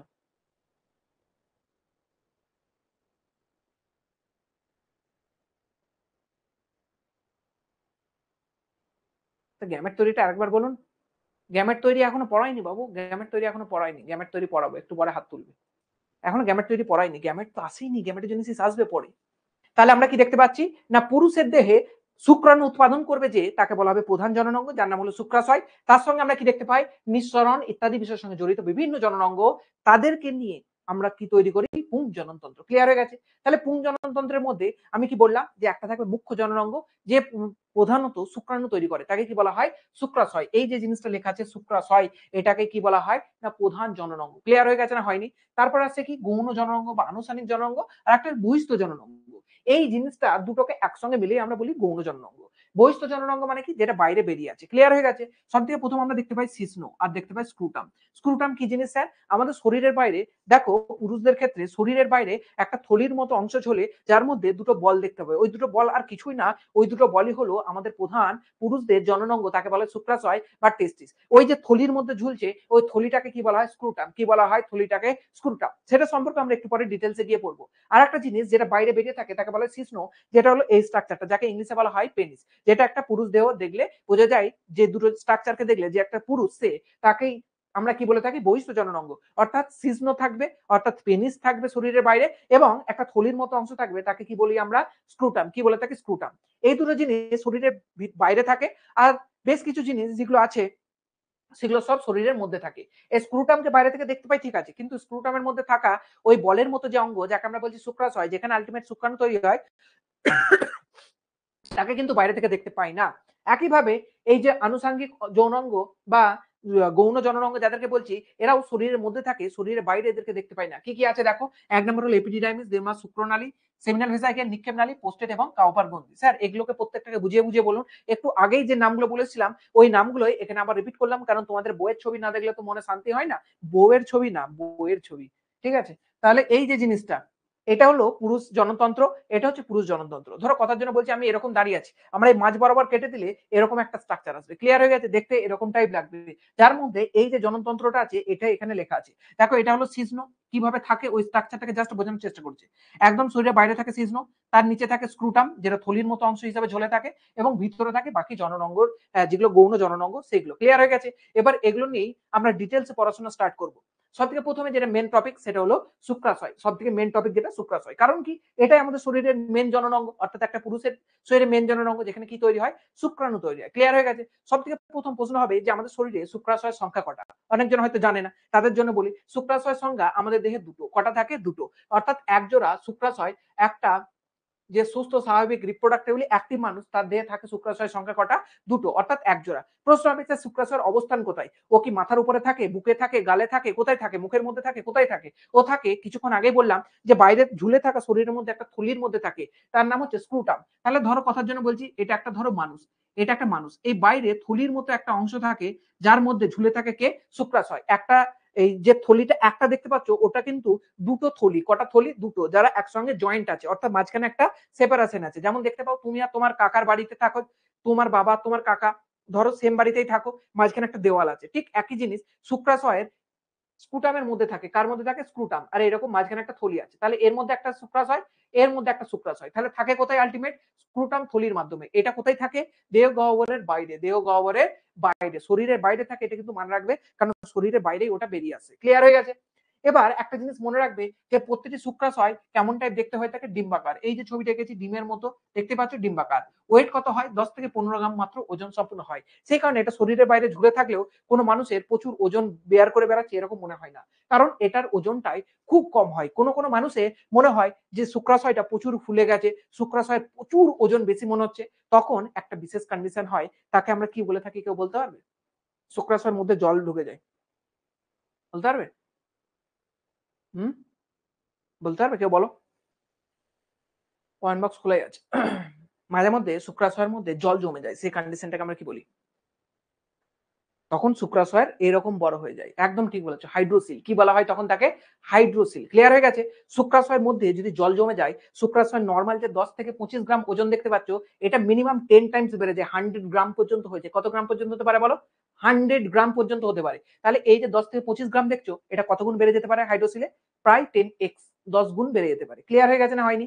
তাহলে এই যে জিনিসটা থাকে, এটা আলটিমেটলি অবস্থান জানলাম, কত ওজন বুঝলাম, কার মধ্যে থাকে বুঝলাম। এবার একটা ইম্পর্টেন্ট জিনিস সবসময় মনে রাখবে, সেটা এখানে আমি পরবর্তীতে যদি লিখে রেখেছি তাও বলি, যে শুক্রাশয়ের মধ্যে বা দেহের বাইরে শুক্রাশয়টা কেন অবস্থান করে, কি এমন প্রয়োজন আছে, কি জন্য অবস্থান করে? অবস্থানে তো কিছু কারণ থাকতে হবে, নাহলে এমনি এমনি তো যে কোনো জিনিসকে যেখানে সেখানে ফেলে রেখে দিলে তার কাজ নেই। তাহলে শুক্রাশয়ের মধ্যে যে কোনো জিনিসকে রাখার একটাই কারণ, তার মানে কি? তাকে চারিদিক থেকে প্রোটেকশন দেওয়া, কারণ ওটা সব থেকে ইম্পর্টেন্ট জিনিস। যেমন ভাই আমরা দেখেছিলাম চেস্ট, সপুষ্পক উদ্ভিদের যৌন জননে যে পুং জননতন্ত্রটাকে খুব ভালো করে প্রোটেকশন দেওয়া, সব থেকে ভালো প্রোটেকশন দেওয়া কাকে? স্পোরকে।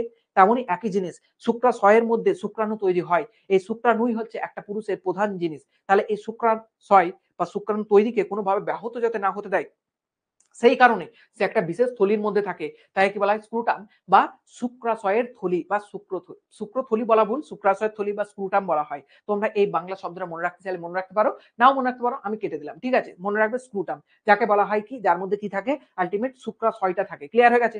একটু আগেই বললাম যে শুক্রাশয়টা কেমন হয়ে, শুক্রাশয়ের বাইরের ওই থলিটা কেমন হয়ে থাকে? চামড়া তৈরি হয়ে থাকে নরমালি, তোমরা দেখলেই দেখতে পাবে, নিজেদেরই দেখে নেবে। শুক্রাশয় যে দুটি চামড়ার থলির মধ্যে অবস্থান করে তাকে বলা হয় স্ক্রুটাম। ক্লিয়ার হয়ে গেছে? এই স্ক্রুটাম আমি বললাম যে কি বিয়ার করে? শুক্রাশয়। শুক্রাশয় আমাদের শরীরের জন্য খুব ইম্পর্টেন্ট। তাহলে একে প্রোটেকশন দিতে হবে না? হবে না, কোর্স দিতে হবে। 7টা লেয়ার দিয়ে প্রোটেকশন দেওয়া হয়। কটা লেয়ার দিয়ে প্রোটেকশন দেওয়া হয়? 7টি আবরণ থাকে। কতটা থাকে? 7টা আবরণ থাকে। একদম বাইরে থেকে ভিতরের দিকে যদি যাই, এই বাইরে থেকে ভিতরের দিকে যদি যাই, তাহলে এই 7টা লেয়ার দেখতে পাবো। সব থেকে বাইরে কি দেখতে পাবো? চামড়া। আমরা নর্মালি দেখতে পাই মানুষের শরীরের চামড়া যেমন, স্ক্রুটামের চামড়াটাও সিমিলার একই। তাহলে সব থেকে বাইরের লেয়ার কি? 1 নম্বর চর্ম বা স্কিন দেখতে পাই। এর থেকে একটু ভিতরে গেলেই, এর থেকে একটু ভিতরে গেলেই আমরা দেখতে পাই প্রথম যে লেয়ারটা, তার নাম হলো টিউনিকা ডাক্টস। কি দেখতে পাই? Tunica ducts. তোমরা মনে রাখবে এই চ্যাপ্টারে যত সময় শব্দ পড়বে টিউনিকা, টিউনিকা মানে হচ্ছে লেয়ার, টিউনিকা মানে কি? লেয়ার, অর্থাৎ আবরণী। টিউনিকা মানে কি মনে রাখবে? আবরণী। টিউনিকা মনে কি রাখবে? আবরণী। ক্লিয়ার হয়ে গেছে? তাহলে টিউনিকা ডাক্টস মানে কি? টিউনিকা ডাক্টস মানে কি? আবরণী একটা, যে ডাক্টস মাসেলকে ঘিরে থাকে। এখানে আমরা একটা মাসেল পরবর্তী দেখতে পাবো, তার নাম হচ্ছে ডাক্টস মাসেল। কি মাসেল? Ducts muscle. এই ডাক্টস মাসেলের উপরে যে লেয়ারটা থাকে তাকে আমরা কি বলে থাকি? Tunica ducts. কি বলে? Tunica ducts. তার বাইরে, তার ভিতরে যে লেয়ারটা থাকে তাকে বলা হয় বহিঃস্পার্মাটিক ফাসা। কি বলা হয়? বহিঃস্পার্মাটিক ফাসা। এখান দিয়ে একটা বিশেষ ধরনের স্পার্মাটিক লেয়ার যায়, ঠিক আছে? স্পার্মাটিক একটা কন্টেন্ট যাবার একটা জিনিস থাকে, তার বাইরের চারপাশে যে ফেসিয়াটা থাকে তাকে বলা হয় বহিঃস্পার্মাটিক ফাসা। আর তার ভিতরে যেটা থাকে তাকে বলা হয় অন্তঃস্পার্মাটিক ফাসা। আর এর ভিতরে যে জিনিসটা থাকে তাকে বলে ক্রিমাস্টিক ফাসা।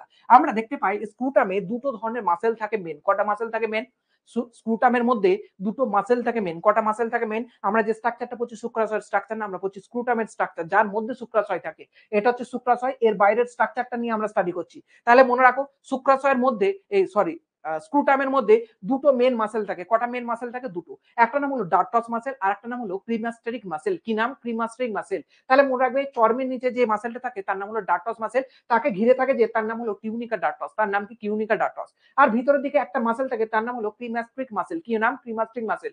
একে যে ঘিরে থাকে তাকে বলে ক্রিমাস্টিক ফেসিয়া। কি বলা হয়? ক্রিমাস্টিক ফেসিয়া। তাহলে প্রথমে কি পেলাম? স্কিন পেলাম, তারপরে ডার্টাস মাসেলের উপরে পেলাম টিউনিকা ডার্টাস, তারপরে পাচ্ছি কি? ক্রিমাস্টিক ফেসিয়া। আর এই ক্রিমাস্টিক ফেসিয়ার দুদিকে দুটো লেয়ার পাচ্ছি, একটা বহিঃস্পার্মাটিক ফাসা আর একটা হচ্ছে অন্তঃস্পার্মাটিক ফাসা। ইংলিশে বলে এক্সটার্নাল স্পার্মাটিক ফেসিয়া আর একটা বলে ইন্টারনাল স্পার্মাটিক ফেসিয়া। কোনো চিন্তা নেই, পরবর্তীতে আবার রিপিট করবো। তাহলে কি দেখতে পেলাম? প্রথমে চর্ম, তারপর পেলাম টিউনিকা ডার্টাস, ভিতরে পাচ্ছি ক্রিমাস্টিক ফেসিয়া, এর দুপাশে পাচ্ছি বহিঃস্পার্মাটিক ফাসা, অন্তঃস্পার্মাটিক ফাসা। তার ভিতরে আমরা পাচ্ছি টিউনিকা ভ্যাজাইনালিস। টিউনিকা মানে কি বলেছি?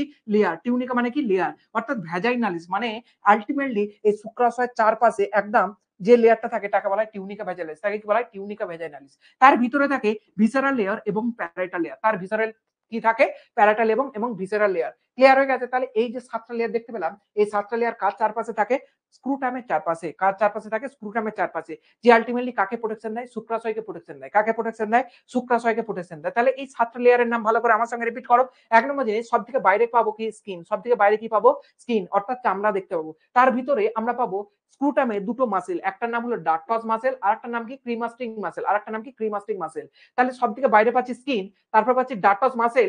মাসেলের মধ্যে আমরা কোন লেয়ার পাবো? Tunica darts. কি লেয়ার পাবো? Tunica darts. তার ভিতরে পাবো ক্রিমাস্টিক মাসেল। কিন্তু ক্রিমাস্টিক মাসেলের দুদিকে দুটো আলাদা লেয়ার থাকে। একজনের নাম হলো বহিঃস্পার্মাটিক ফাসা, যাকে বলে এক্সটার্নাল স্পার্মাটিক ফাসা, একটা হচ্ছে অন্তঃস্পার্মাটিক ফাসা, যাকে বলে ইন্টারনাল স্পার্মাটিক ফাসা।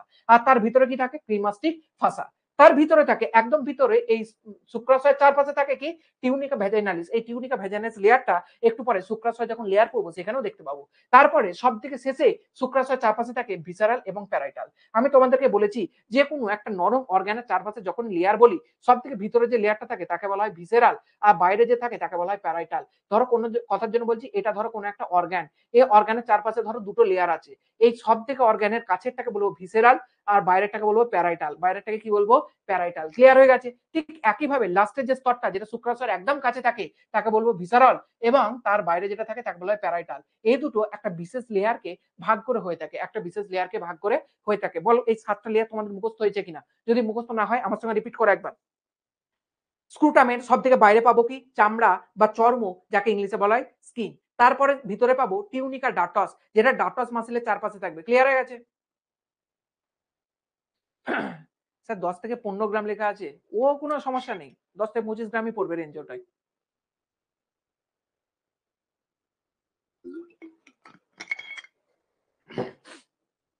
সাতটা লেয়ারের নাম মুখস্থ হয়েছে কি? নাহলে আবার করাবো? বলো।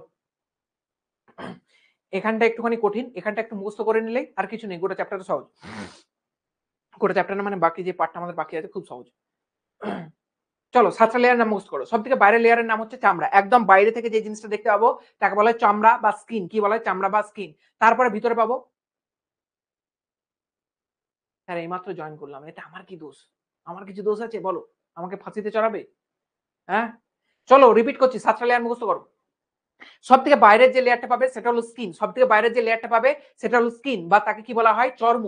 তার ভিতরে যেটা পাবে তাকে বলা হয় টিউনিকা ডার্টস মাসেল। তাকে কি বলা হয়? Tunica darts muscle. দেখতে পাচ্ছ সব থেকে বাইরে হচ্ছে চামড়া, তারপর হচ্ছে টিউনিকা ডার্টস মাসেল। আমার সঙ্গে রিপিট করো। তার ভিতরে পাবো বহিঃস্পার্মাটিক ফাসা, যাকে ইংলিশে বলা হয় এক্সটার্নাল স্পার্মাটিক ফেসিয়া। কি বলা হয়? External spermatic facie.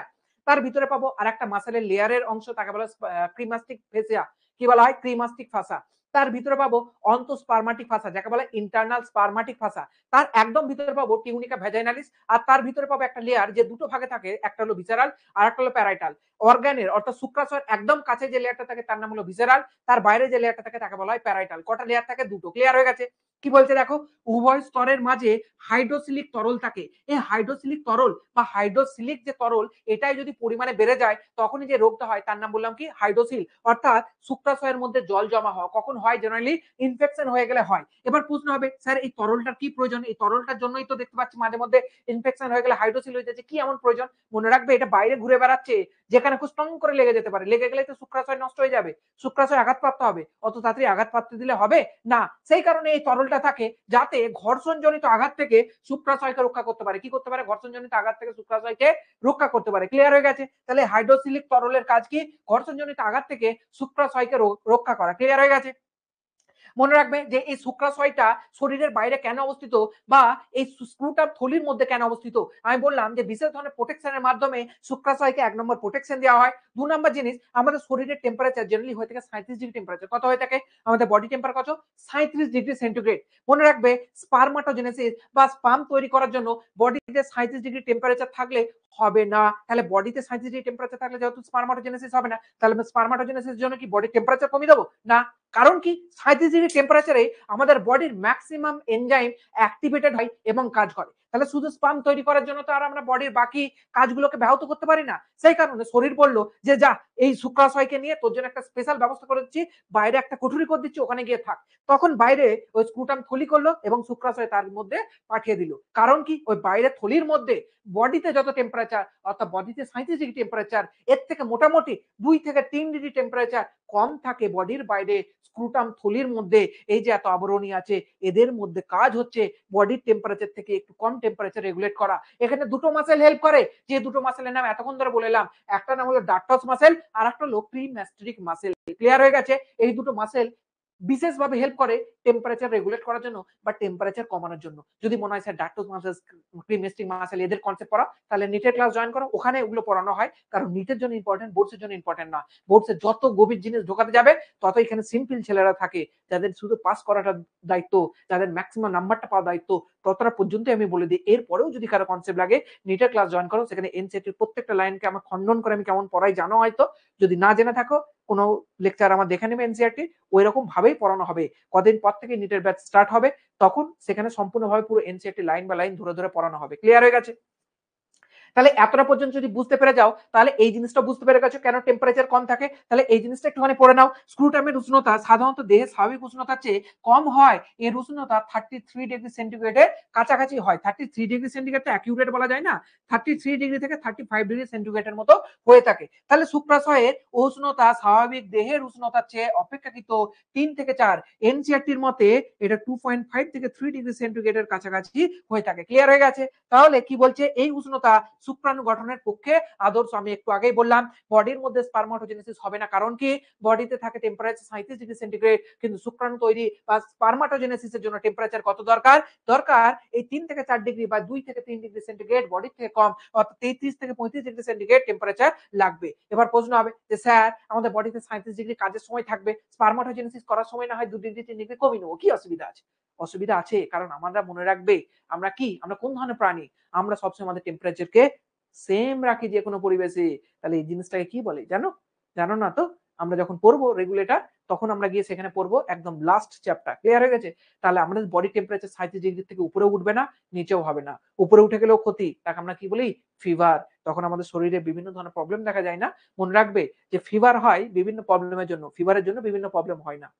একটা শব্দ বললে মনে থাকবে? আমাদের শরীরে কোনো ইনফেকশন হলে, আমাদের শরীরে কোনো ইনফেকশন হলে জ্বর হয়। জ্বর হলে আমাদের শরীরে ইনফেকশন হয় না। মনে থাকবে? আমাদের শরীরে কোনো ইনফেকশন হলে আমাদের শরীর রেসপন্ড করে টেম্পারেচার বাড়িয়ে, তখন জ্বর দেখতে পাই। জ্বরের কারণে আমাদের কোনো ক্ষতি হয় না। মাথায় মনে থাকবে? ঠিক আছে, চলো। তার মানে শরীরে জ্বর হওয়া উপকারী না অপকারী? উপকারী। জ্বর হচ্ছে আমাদের শরীরের একটা ইমিউন সিস্টেমের একটা পার্ট। ক্লিয়ার হয়ে গেছে? সেটা আমরা যখন ইমিউন সিস্টেম পড়বো তখন বলবো। তাহলে এই জিনিসটা যদি বুঝতে পেরে যাও তাহলে আই থিঙ্ক তোমাদের কিছু এই স্লাইডটাতে অসুবিধা নেই। তাহলে ব্যাক টু শুক্রাশয়ে যায় একটুখানি। শুক্রাশয় একটুখানি ইম্পর্টেন্ট আছে। এতটা পর্যন্ত যদি কিছু ডাউট থাকে তাহলে একটুখানি জিজ্ঞাসা করে নাও, কমেন্ট বক্স খোলা আছে। স্যার দেরিতে ক্লাস জয়েন করলাম। কতক্ষণ চলছে ক্লাস? ক্লাস শেষ হতে চললো, 8:30 থেকে ক্লাস স্টার্ট হয়েছে, 1 ঘন্টা হয়ে গেছে। এতটা পর্যন্ত যদি কারো কিছু ডাউট থাকে জিজ্ঞাসা করে একটুখানি। নেক্সট স্লাইড পড়াবো শুক্রাশয়।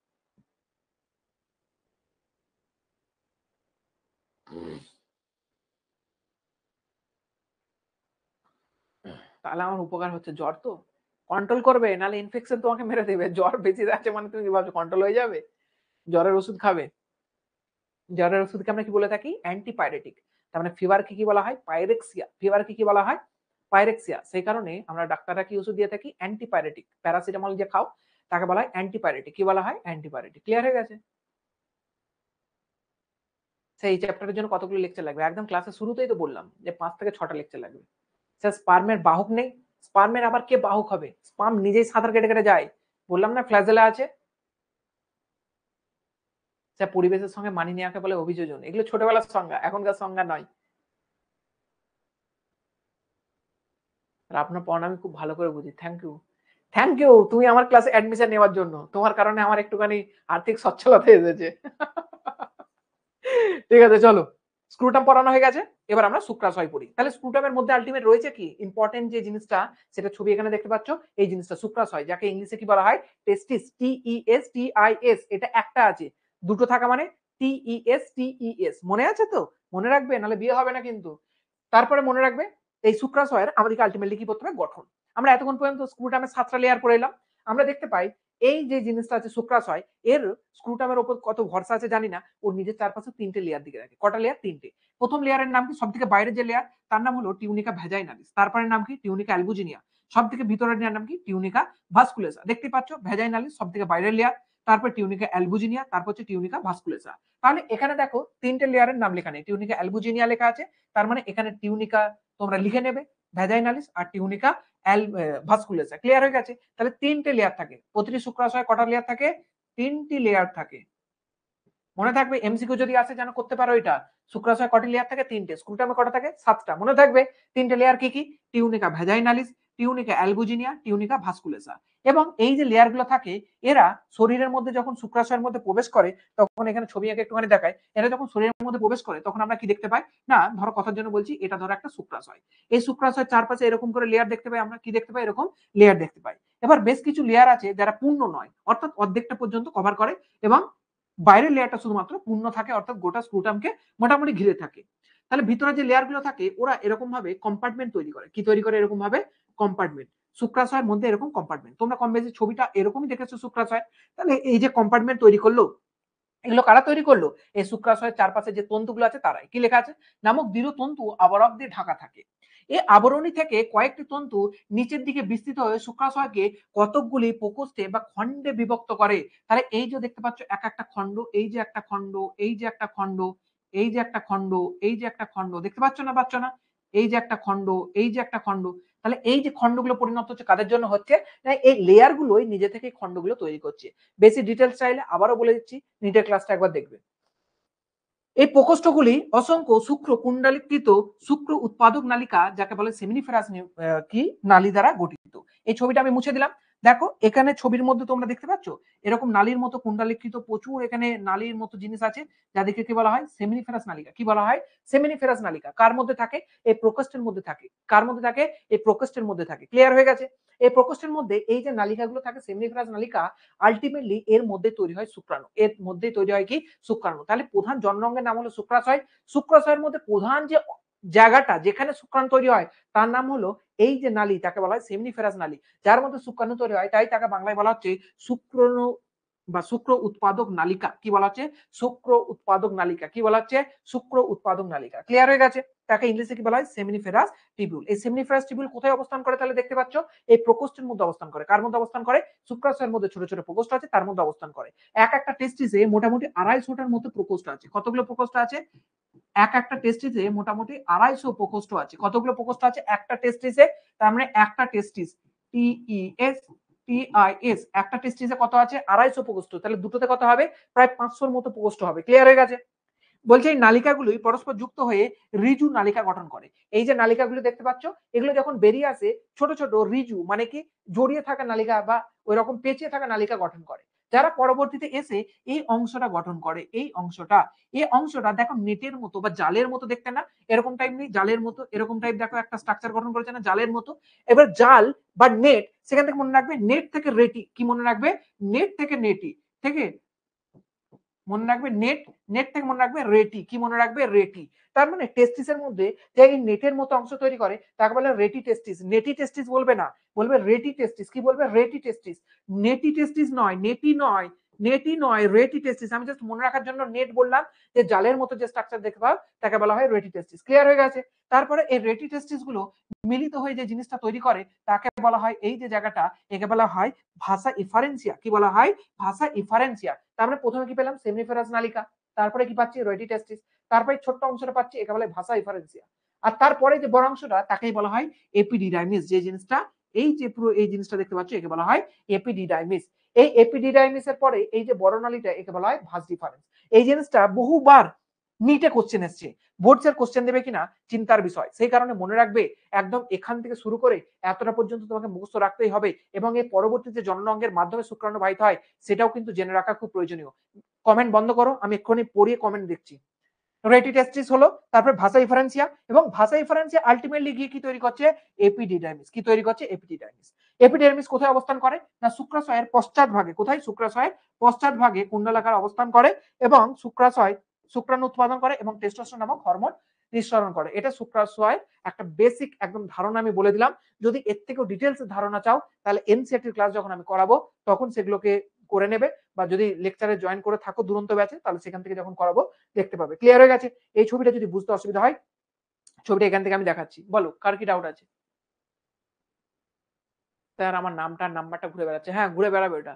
স্যার জেনপাসের জন্য একটু রোড ম্যাপ দেবেন, কিভাবে পড়তে হবে, জেনপাস ক্র্যাক করতে হবে? জেনপাসে দেখছি, আমি জেনপাসের পুরো ডিটেলস নিয়ে একটা বলবো, তখন আমি জেনপাস নিয়ে বলে দেবো। ঠিক আছে? নেট 2026 কি করে পড়তে হবে ওটা নিয়ে আমি জানিয়ে দেবো আগে। তাহলে দেখো, এটা হলো শুক্রাশয়। শুক্রাশয়ের মধ্যে আমি কি বললাম? এরকম প্রকোষ্ঠ থাকে, প্রচুর প্রকোষ্ঠ থাকে। আমি কয়েকটা প্রকোষ্ঠ এঁকেছি। আমি বললাম এর মধ্যে এরকম ভাবে কে থাকে, না কুণ্ডালিখিত ভাবে থাকে কে? প্রধান যে নালিকাটা যার মধ্যে স্পাম তৈরি হয় তার নাম কি? সেমিনিফেরাস নালিকা। এরকম ভাবে নালিকাটা থাকে, সেমিনিফেরাস নালিকা। এর নাম কি? সেমিনিফেরাস নালিকা। এর মধ্যে শুক্র উৎপাদন হয় বলে একে বলা হয় শুক্র উৎপাদন নালিকা। কি বলা হয়? শুক্র উৎপাদন নালিকা। এই সেমিনিফেরাস নালিকার মধ্যে বিশেষ ধরনের দুটো সেল দেখা যায়। একটা থেকে কি তৈরি হয়? শুক্রাণু। আর একটা থেকে তৈরি হয় কি? সাটুলি কোষ। ক্লিয়ার হয়ে গেছে? এবার এই যে সেমিনিফেরাস নালিকা তৈরি হলো, এর মধ্যে শুক্রাণু তৈরি হয়ে ওকে বাইরে বেরিয়ে আসতে হবে তো। হ্যাঁ অবশ্যই, শুক্রাশয়ের মধ্যে শুক্রাণু তৈরি হয়, বাইরে না বেরিয়ে আসলে আর কি কাজ? তাহলে বেরিয়ে এসে বাইরে এখানে একটা জালের মতো স্ট্রাকচার তৈরি করে, যেটা একটা নালিকায় বলতে পারো। কারণ অনেকগুলো নদী, অনেকগুলো নালা যদি নদীর মধ্যে পড়ে, গিয়ে দেখবে ওখানে যে মোহনাটা তৈরি হয় সেটাও দেখবে এরকম ভাবে বিভিন্ন ছোট ছোট ছোট ছোট অংশ দ্বারা গঠিত। তাহলে এখানে এই যে জালির মতো অংশটা তৈরি হলো একে বলা হয় রেটি টেস্টিস। তাহলে আমার সঙ্গে নামগুলো মুখস্থ করো। এই হলদে কালারের যেটা তার নাম হলো সেমিনিফেরাস নালিকা। এই যে জিনিসটা তৈরি হচ্ছে তাকে বলা হয় রেটি টেস্টিস। এই রেটি টেস্টিস থেকে যে এরকম ভাবে নালীর মাধ্যমে বেরিয়ে যায় এবং আলটিমেটলি এখানে আছে এপিডিডাইমিস যার সঙ্গে যুক্ত করে, তাকে এই যে অংশগুলো একে বলা হয় ভাষা ইফারেন্সিয়া। আর এই যে নালীর অংশ যার মাধ্যমে আলটিমেটলি ভাষা ইফারেন্সিয়াকে প্রবেশ করে, এই যে অংশটা একে বলা হয় এপিডিডাইমিস। এই এপিডিডাইমিস কোথা পর্যন্ত অবস্থান করে? শুক্রাশয় পর্যন্ত। এই শুক্রাশয় থেকে বাকি যে নালীটা বেরিয়ে যায়, যে শুক্রাণুকে বহন করে, তাকে বলা হয় ভাস ডিফারেন্স। কি বলা হয়? Vas deferens. এটাই হচ্ছে শুক্রাশয়ের একটা বেসিক একদম গঠন, যেটুকু তোমাদের বোর্ডসের জন্য জানার প্রয়োজন ততটুকু আমি জানিয়ে দিয়েছি। ক্লিয়ার হয়ে গেছে? এতটা পর্যন্ত বুঝে গেছে?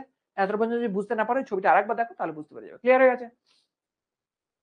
স্যার আপনি কোন হসপিটালে বসেন? আমি কোনো হসপিটালে বসি না। আমি জেএনএম এ থাকি, GNM, college of medicine GNM hospital. Sir এই পিডিএফটা এনাফ হবে? মোর দ্যান এনাফ, বোর্ডসের জন্য মোর দ্যান এনাফ। নিটের জন্য চাইলে এনসিইআরটিটা বুঝতে হবে। ক্লিয়ার হয়ে গেছে এত পর্যন্ত? কোনো ডাউট নেই? ওকে, চলো এবার একদম ছোট ছোট জিনিস আছে। দেখো, আমি বললাম যে প্রথমে বডির কোথায় ছিল? উপরে ছিল টেস্টিস। তারপরে জন্মের সময় টেস্টিসটা ধীরে ধীরে ধীরে ধীরে নেমে আসবে। ক্লিয়ার হয়ে গেছে? টেস্টিসটা যখন উপরে থাকে তখন যদি নেমে না আসে তখন তাকে বলে আনডিসেন্ডেড টেস্টিস, অর্থাৎ শুক্রাশয়টা নিচে নামেনি, এই থলির মধ্যে নিচে নামেনি। বহু মানুষের ক্ষেত্রে এটা দেখা যায়। তাকে বলা হয় কন্ডিশনটার নাম কি? ক্রিপ্ট অর্কিডিজম। কি বলা হয়? ক্রিপ্ট অর্কিডিজম। এই যে অর্কিডিজম শব্দটা দেখছো না, এই অর্কিডিজম শব্দটা শুক্রাশয়ের জন্য ইউজ করা হয়। আর ক্রিপ্ট মানে কি? ক্রিপ্ট মানে আটকে যাওয়া বা কোনো জায়গায় একই জায়গায় থেকে যাওয়া, তখন তাকে বলে ক্রিপ্ট অর্কিডিজম। অর্থাৎ একটা বাচ্চা যখন মায়ের পেটে থাকে তখন তার শুক্রাশয়টা এরকম ভাবে পেটের ভিতরে থাকে, যেখানে আমাদের নাভি আছে না, ওই নাভির পাশে থাকে, মনে রাখবে ওরকমই অঞ্চলে থাকে।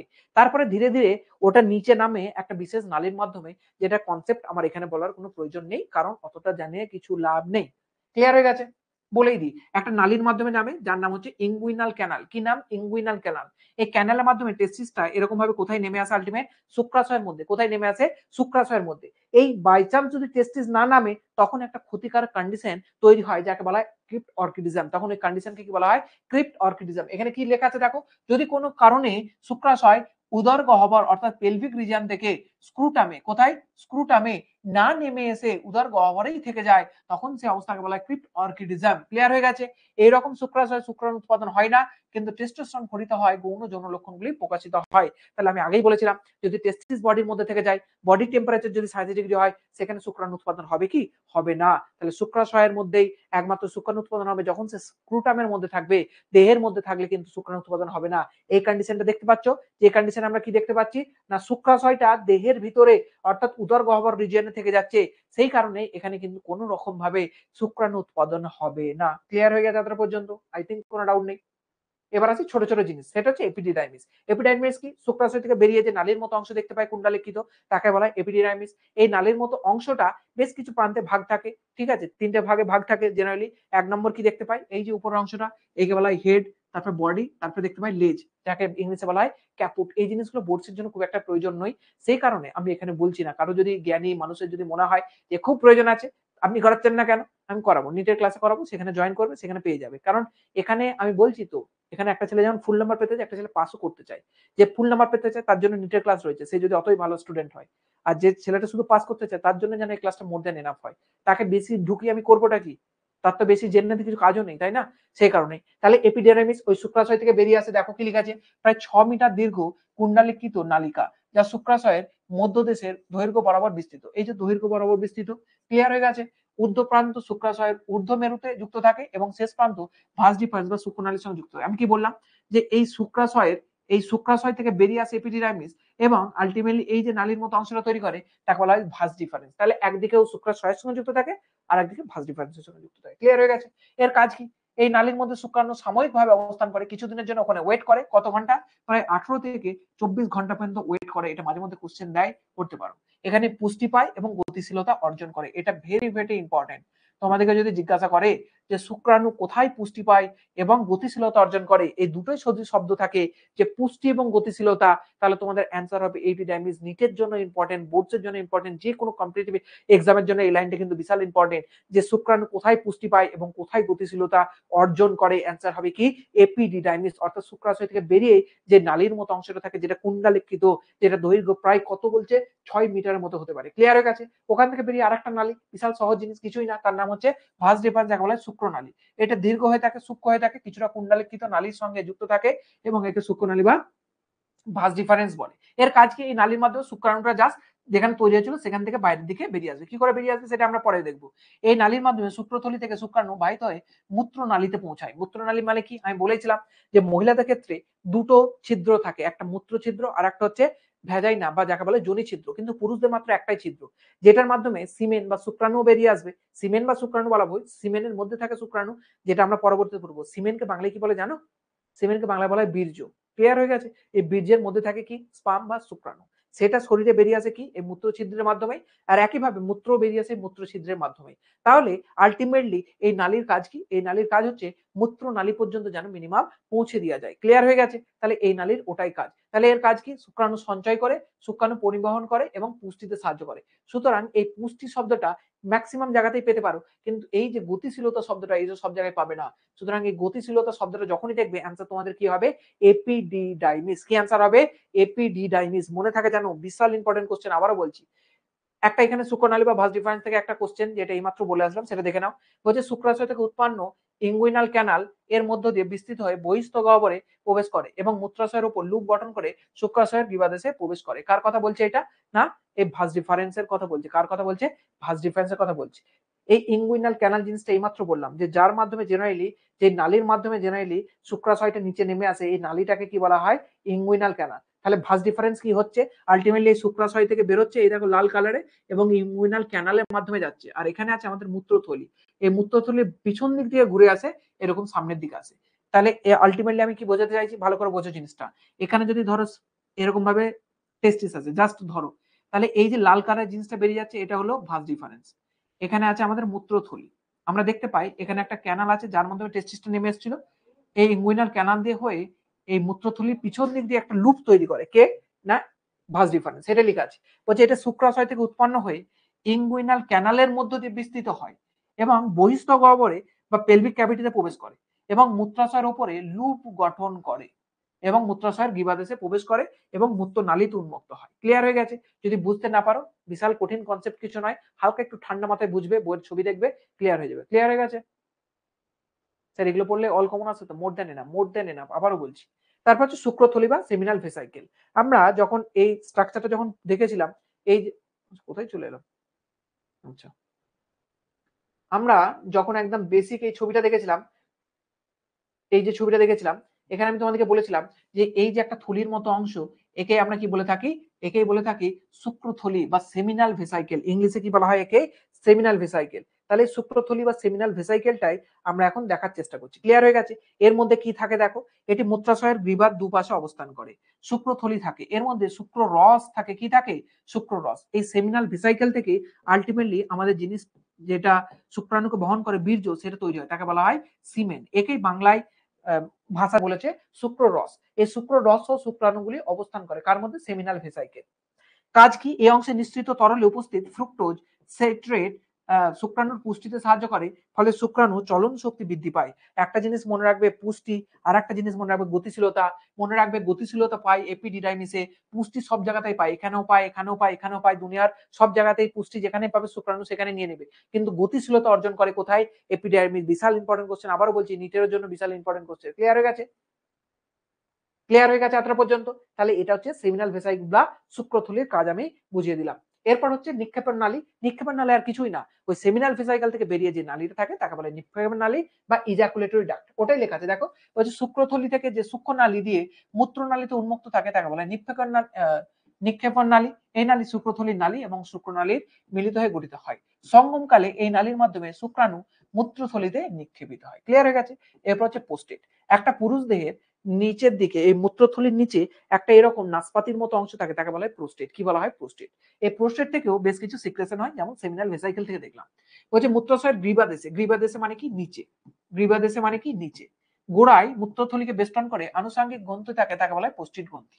পোস্টেট গ্রন্থির ক্ষরণ মূত্রনালীকে পিচ্ছিল করে, অর্থাৎ একটা পুরুষ যখন যৌন ক্রিয়া করতে যায় বা সেক্সুয়াল ইন্টারকোর্স করতে চায়, তার শুক্রাণু যাতে খুব ভালোভাবে বেরিয়ে আসে, সেই কারণে মূত্রনালীটা পিচ্ছিল হয়। কি হয়? মূত্রনালীটাকে পিচ্ছিল করতে হয় ওই জনন ক্রিয়ার সময়। সেই জনন ক্রিয়ার সময় পিচ্ছিল করতে সাহায্য করে কে? প্রোস্টেটের সিক্রেশন। সেটা হচ্ছে প্রোস্টেটের যে সিক্রেশন হয়ে থাকে সে করতে সাহায্য করে। এর ফলে খুব সহজে শুক্রাণু সেই দিক দিয়ে চলে আসবে। ফলে শুক্র সংকল হয়ে থাকে। সংকল মানে কি? শুক্রাণু বাইরে বেরিয়ে আসে। তারপর হচ্ছে কাউপার গ্ল্যান্ড। আমি কি বললাম যে কোনো একজন পুরুষ যখন জনন ক্রিয়া করতে যাবে তখন তার পেনিসের ওপরে হালকা হালকা একটা সিক্রেশন দেখা যাবে, যেটা কি হবে না, মহিলার সঙ্গে যখন ইন্টারকোর্সে যাবে অর্থাৎ যোনির মধ্যে যখন পেনিস প্রবেশ করবে, যাতে ঘর্ষণ কম হয়, যাতে মহিলার যোনির মধ্যে ঘর্ষণজনিত আঘাত কম লাগে, সেই কারণে পুরুষের পেনিসের উপরে একটা বিশেষ ধরনের সিক্রেশন হয়, তাকে বলা হয় কাউপার গ্রন্থি সিক্রেশন বা কাউপার গ্ল্যান্ড সিক্রেশন। ঠিক মহিলাদের জননঙ্গেতেও একটা সিক্রেশন দেখা যায়, যেখান থেকে দেখা যায় তাকে বলা হয় বার্থুলিন গ্রন্থি সিক্রেশন। এই কাউপার গ্রন্থি সিক্রেশন পুরুষদের ক্ষেত্রে অতটাও প্রমিনেন্ট না যতটা মহিলাদের বার্থুলিন গ্রন্থির সিক্রেশন প্রমিনেন্ট। অর্থাৎ একটা মহিলার যখনই লিবিডো আসবে, মানে কি যৌন ক্রিয়ার ইচ্ছা জাগবে, কি হবে? যৌন ক্রিয়ার ইচ্ছা জাগবে, তখনই মহিলাদের বার্থুলিন গ্ল্যান্ড অ্যাক্টিভেট হয়ে যাবে এবং মহিলাদের ওই বার্থুলিন গ্ল্যান্ড থেকে প্রচুর পরিমাণে সিক্রেশন হবে, হালকা মিউকাস জাতীয় সিক্রেশন, যেটা কি করবে না মহিলার ভ্যাজাইনার চারপাশে অর্থাৎ ওই যে ভেস্টিবিউল আছে ওখানটা পুরো পিচ্ছিল করে দেবে। ক্লিয়ার হয়ে গেছে? পিচ্ছিল হয়ে গেলে কি হবে? খুব সহজেই পেনিস বা শিশ্ন যেটা, সেটা খুব সহজেই সঙ্গম বা সেক্সুয়াল ইন্টারকোর্স করতে পারবে। এই কাউপার গ্রন্থিটাও কি করে না মূত্রনালী বা ওই পেনিসকে পিচ্ছিল করার জন্য কাজ করে। কিন্তু বার্থুলিন গ্ল্যান্ড যতটা মহিলাদের ভ্যাজাইনাকে বা ভেস্টিবিউলকে যতটা পিচ্ছিল করে, এই কাউপার গ্রন্থি কিন্তু ততটা করতে পারে না। ক্লিয়ার হয়ে গেছে? কিন্তু দুজনের কাজ সেম। তাহলে তোমাদেরকে যদি বলে যে কাউপার গ্রন্থির জায়গায় মহিলাদের কোন গ্রন্থি থাকে, এটা খুব ইম্পর্টেন্ট এমসিকিউ নিটের জন্য, সেখানে বারবার বলছি, তাহলে অ্যান্সার হবে বার্থুলিন গ্রন্থি। কি অ্যান্সার হবে? বার্থুলিন গ্রন্থি। কি বলছে দেখো, বলছে একজোড়া মোটর দানার মতো গ্রন্থি প্রোস্টেটের নিচে অবস্থান করে এবং সূক্ষ্ম নালীর সাহায্যে মূত্রনালীতে উন্মুক্ত হয়ে থাকে। এর কাজ কি? এই গ্রন্থির ক্ষরণ সঙ্গমকালে মূত্রনালীকে পিচ্ছিল করে। ক্লিয়ার হয়ে গেছে? তাহলে কাউপার গ্রন্থি কি করে? মূত্রনালীকে পিচ্ছিল করে এবং সঙ্গমে সাহায্য করে। এবার যেটা মেন জিনিস, যেটা তোমরা সবাই দেখতে খুব ভালোবাসো, সেটা হচ্ছে শিশ্ন বা পেনিস। এটা হচ্ছে পুরুষের সঙ্গম অঙ্গ, নট প্রধান অঙ্গ। প্রধান অঙ্গ কিন্তু নয়, মনে থাকে জানো। সঙ্গম অঙ্গ অর্থাৎ যেটা সেক্সুয়াল ইন্টারকোর্স করতে সাহায্য করে তাকে বলা হয় পেনিস। এটাকেই একটা পেশিময় অঙ্গ। এটা কি একটা পেশিময় অঙ্গ। দেখতে পাচ্ছ এখানে দুটো পেশি আছে, এটা একটা উপরের পেশি আর একটা নিচের পেশি। এই যে উপরের পেশি আর নিচের পেশি এটা মিলেই তৈরি করে কি পেনিস। প্রশ্ন হয়ে গেছে। নর্মাল অবস্থায় পেনিস বা শিশ্ন কেমন হয় না একদম নরম ভাবে থাকে এবং নমনীয় থাকে, কিন্তু সঙ্গমকালের পূর্বে হরমোনের ক্রিয়ার ফলে এবং রক্তের প্রবাহের ফলে কি হয়, রক্ত প্রবাহ হয়। নর্মাল টাইমে রক্ত প্রবাহ নর্মাল হয়, কিন্তু সেই সময় রক্ত প্রবাহ বেড়ে যায় এবং রক্ত প্রবাহ বেড়ে গেলে সঙ্গমকালে পুরুষের পেনিস বা শিশ্ন কি হয়ে যায়, দীর্ঘ হয়ে যায় এবং বর্ধিত হয়ে যায়। ক্লিয়ার হয়ে গেছে। নর্মাল অবস্থায় সাইজে বা আকারে ছোট থাকে এবং নরম থাকে, কিন্তু যখনই সঙ্গমকালে যাবে তখনই ব্লাড ফ্লো বেড়ে যাবে এবং হরমোনের ক্রিয়ার ফলে সে দৃঢ় হয়ে যাবে এবং বর্ধিত হয়ে যাবে। ক্লিয়ার হয়ে গেছে। এবং এর মধ্য দিয়ে মূত্র জনন নালী বিস্তৃত হয়। অলরেডি তোমাদেরকে বলেছি যে এটা হলো শিশ্ন, এর মধ্য দিয়ে একটা নালী যায় যার মধ্যে মূত্র যেতে পারে, আবার কি যেতে পারে, সিমেন্ট যার মধ্যে শুক্রাণু থাকে সেটাও যেতে পারে। তাই একে বলা হয় মূত্র জনন নালী, অর্থাৎ মূত্র হচ্ছে ত্যাগেও সাহায্য করে, আবার জনন ক্রিয়াতেও সাহায্য করে। ক্লিয়ার হয়ে গেছে। এবার এই শিশ্নটাকে এরকম করে কেটে দিলাম, ধরো এটা ধরো শিশ্ন, এরকম করে কেটে দিলাম, কেটে দিলে এরকম স্ট্রাকচার দেখতে পাচ্ছ। এরকমই একটা কাট অংশ এখানে দেখিয়েছি যেটা স্ট্রাকচার বোঝানোর জন্য হেল্প হবে। আমি বললাম যে শিশ্ন বা পেনিস দুটো মাসেল দ্বারা গঠিত, একটার নাম হলো কর্পাস স্পঞ্জিওসাম আর একটা নাম হলো কর্পোরা ক্যাভার্নোসা। একটা হলো কর্পাস স্পঞ্জিওসাম আর একটা হলো কর্পোরা ক্যাভার্নোসা। এই দুটো লেয়ার থেকে বাই চান্স যদি ইম্পর্টেন্ট কোশ্চেন দেয় যে শিশ্ন বা পেনিস কি দ্বারা গঠিত, যেন এটা মিনিমাম ভুল করে এসো না, কর্পোরা স্পঞ্জিওসাম আর কর্পোরা ক্যাভার্নোসা। ক্লিয়ার হয়ে গেছে। এর কেন্দ্রে থাকে কে, স্পঞ্জিওসাম। মনে রাখবে স্পঞ্জ অর্থাৎ নরম জিনিস, যেই জিনিসটা নরম গঠন করে তাকে বলা হয় তাকে স্পঞ্জিওসাম, তাকে কি বলা হয়, স্পঞ্জিওসাম। ক্লিয়ার হয়ে গেছে। আর পেশি দুপাশে থাকে বেষ্টন করে থাকে তাকে বলা হয় কর্পোরা ক্যাভার্নোসা। তাহলে এই নিচের যে মাসেলটা দেখতে পাচ্ছ এটা, যেটার মধ্য দিয়ে আলটিমেটলি মূত্র নালীটা বেরিয়ে আসে, সেটা হচ্ছে কর্পাস স্পঞ্জিওসাম অর্থাৎ স্পঞ্জ লাইক মাসেল। আর যেটা এখানে থাকে দুটো মাসেল থাকে এরকম ভাবে, তাকে বলা হয় কর্পোরা ক্যাভার্নোসা। কি বলা হয়, কর্পোরা ক্যাভার্নোসা। এবার এই শিশ্ন তিনটা অংশ নিয়ে গঠিত। একটা একদম যেটা দেহের সঙ্গে লেগে থাকে তাকে বলে মূলদেশ বা রুট, আর একটা হচ্ছে মাঝখানে যে লম্বা অংশ তাকে বলে দেহ, আর একটা হচ্ছে গ্ল্যান্স পেনিস। যখন শিশ্ন দেখবে শিশ্নর স্ট্রাকচারটা কম বেশি এরকম টাইপ দেখতে লাগে। তাহলে এই যে মাথার কাছে এরকম বাল্ব লাইক অংশ, এই জিনিসটাকে বলা হয় গ্ল্যান্স। কি বলা হয়, গ্ল্যান্স। একেই বলা হয় গ্ল্যান্স পেনিস। কি বলা হয়, গ্ল্যান্স পেনিস। এবং এই পুরো শিশ্নটা একটা চামড়া দ্বারা ঢাকা থাকে। বলছে শিশ্নটি একটি চর্ম দ্বারা আচ্ছন্ন থাকে। বলছে চামড়া গ্ল্যান্স অঙ্কদেশে পাতলা ভাঁজ দিয়ে যুক্ত থাকে, একে প্রিপিউসি বলা হয়। কি বলা হয়, প্রিপিউসি। বহুজনের ক্ষেত্রে জন্মের সময় দেখবে এখানটা এরকম ভাবে ঢাকা থাকে কি দ্বারা, চামড়া দ্বারা। কি দ্বারা ঢাকা থাকে, চামড়া দ্বারা। ক্লিয়ার হয়ে গেছে। এটা ছিদ্র ধরো এরকম ভাবে চামড়া দ্বারা ঢাকা থাকে। তাহলে এই যে সামনের দিকে যে চামড়াটা এক্সটেন্ডেড হয়ে থাকে এই চামড়াটাকে বলা হয় প্রিপিউসি। কি বলা হয়, প্রিপিউসি। কি বলা হয়, প্রিপিউসি। এই প্রিপিউসিটার মধ্য দিয়ে, সিজনের মধ্য দিয়ে মূত্র জননালী বেরিয়ে আসে। অর্থাৎ এটা যদি প্রিপিউসি হয়, চামড়াটা যদি এরকম থাকে, তাহলে এখানটা ছিদ্র থাকে এবং যার মাধ্যমে মূত্র বা ওই সিমেন্ট বাইরে বেরিয়ে আসে। এবার এটা একটা ইম্পর্টেন্ট এমসিকিউ যেটা তোমাদের জেনে রাখা অবশ্যই উচিত। সেটা হচ্ছে এই যে চামড়াটা এরকম করে থাকে, বাই চান্স যদি, কথার জন্য বলছি, বাই চান্স যদি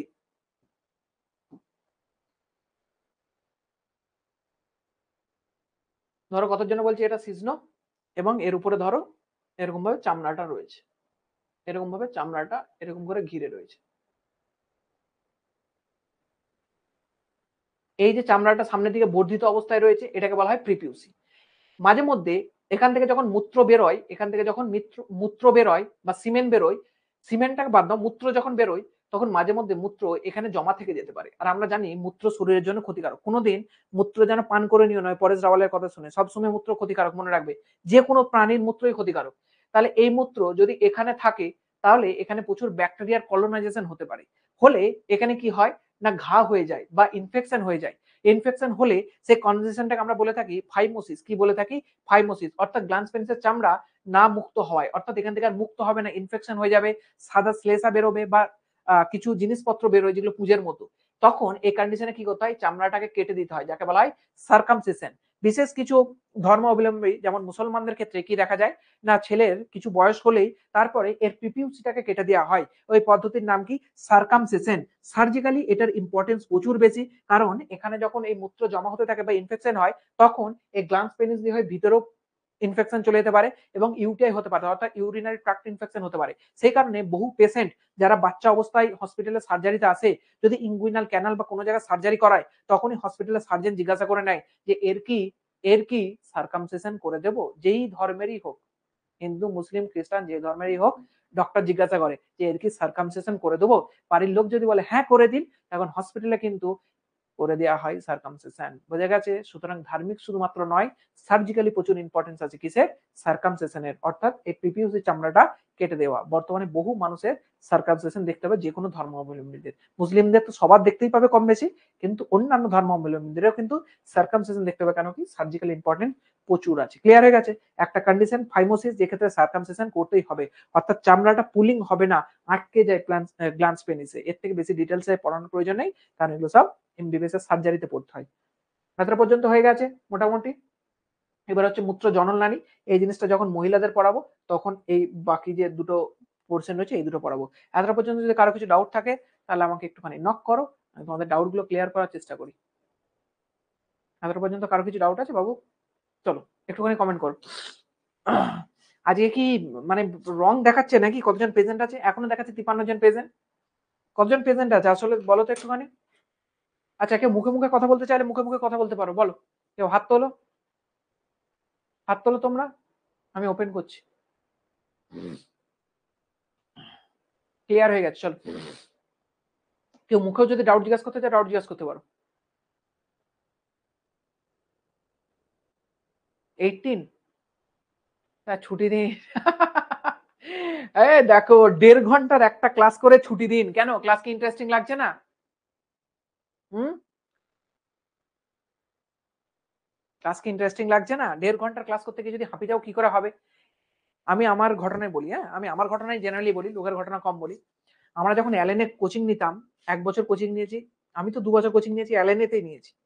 দুটো বছরই 4টে করে ক্লাস হতো দিনে, রবিবার ছুটি শুধু। পুরো 6 দিন ক্লাস, 4টে করে ক্লাস, প্রত্যেকটা ক্লাস 1 ঘন্টা 25 মিনিট। প্রায় 7 ঘন্টা অ্যালেনেই কাটাতাম, 6 ঘন্টা ক্লাস করতাম। তোমরা 1.5 ঘন্টা ক্লাস করে যদি বলে স্যার খিদে পেয়ে গেছে ছেড়ে দিন, কি হবে? হ্যাঁ, আমরা দুপুরবেলা খেয়ে দিয়ে যেতাম, একদম রাত্রি এসে খেতাম। এত ডেডিকেশন যে দিয়ে ছেলেরা ডাক্তার হয়, বুঝতে পারলি? খিদে পেয়ে গেলে কি করে হবে অভিষেক? কিছু খাইনি, আমি তো কিছু খাইনি তো। আমি তো কখন দুপুরে ডিউটি করে খেয়েছি বাস। স্যার এত ইনফরমেশন, ইনফরমেশন একটুখানি মনে রাখতে হবে, সহজ তো, কিছু তো কঠিন না, সহজ জিনিস তো। ইনফরমেশন একটুখানি মনে রাখতে হবে, নাহলে এমসিকিউ কি করে পারবে বাবা? নিটে দেখেছো তো কি হাল হয়েছে? নিটের পরীক্ষার একবার কোশ্চেন সলভ করে, তাহলে বুঝতে পারবে যে কি পরিমাণ তোমার নলেজ লাগবে, বুঝতে পেরেছো?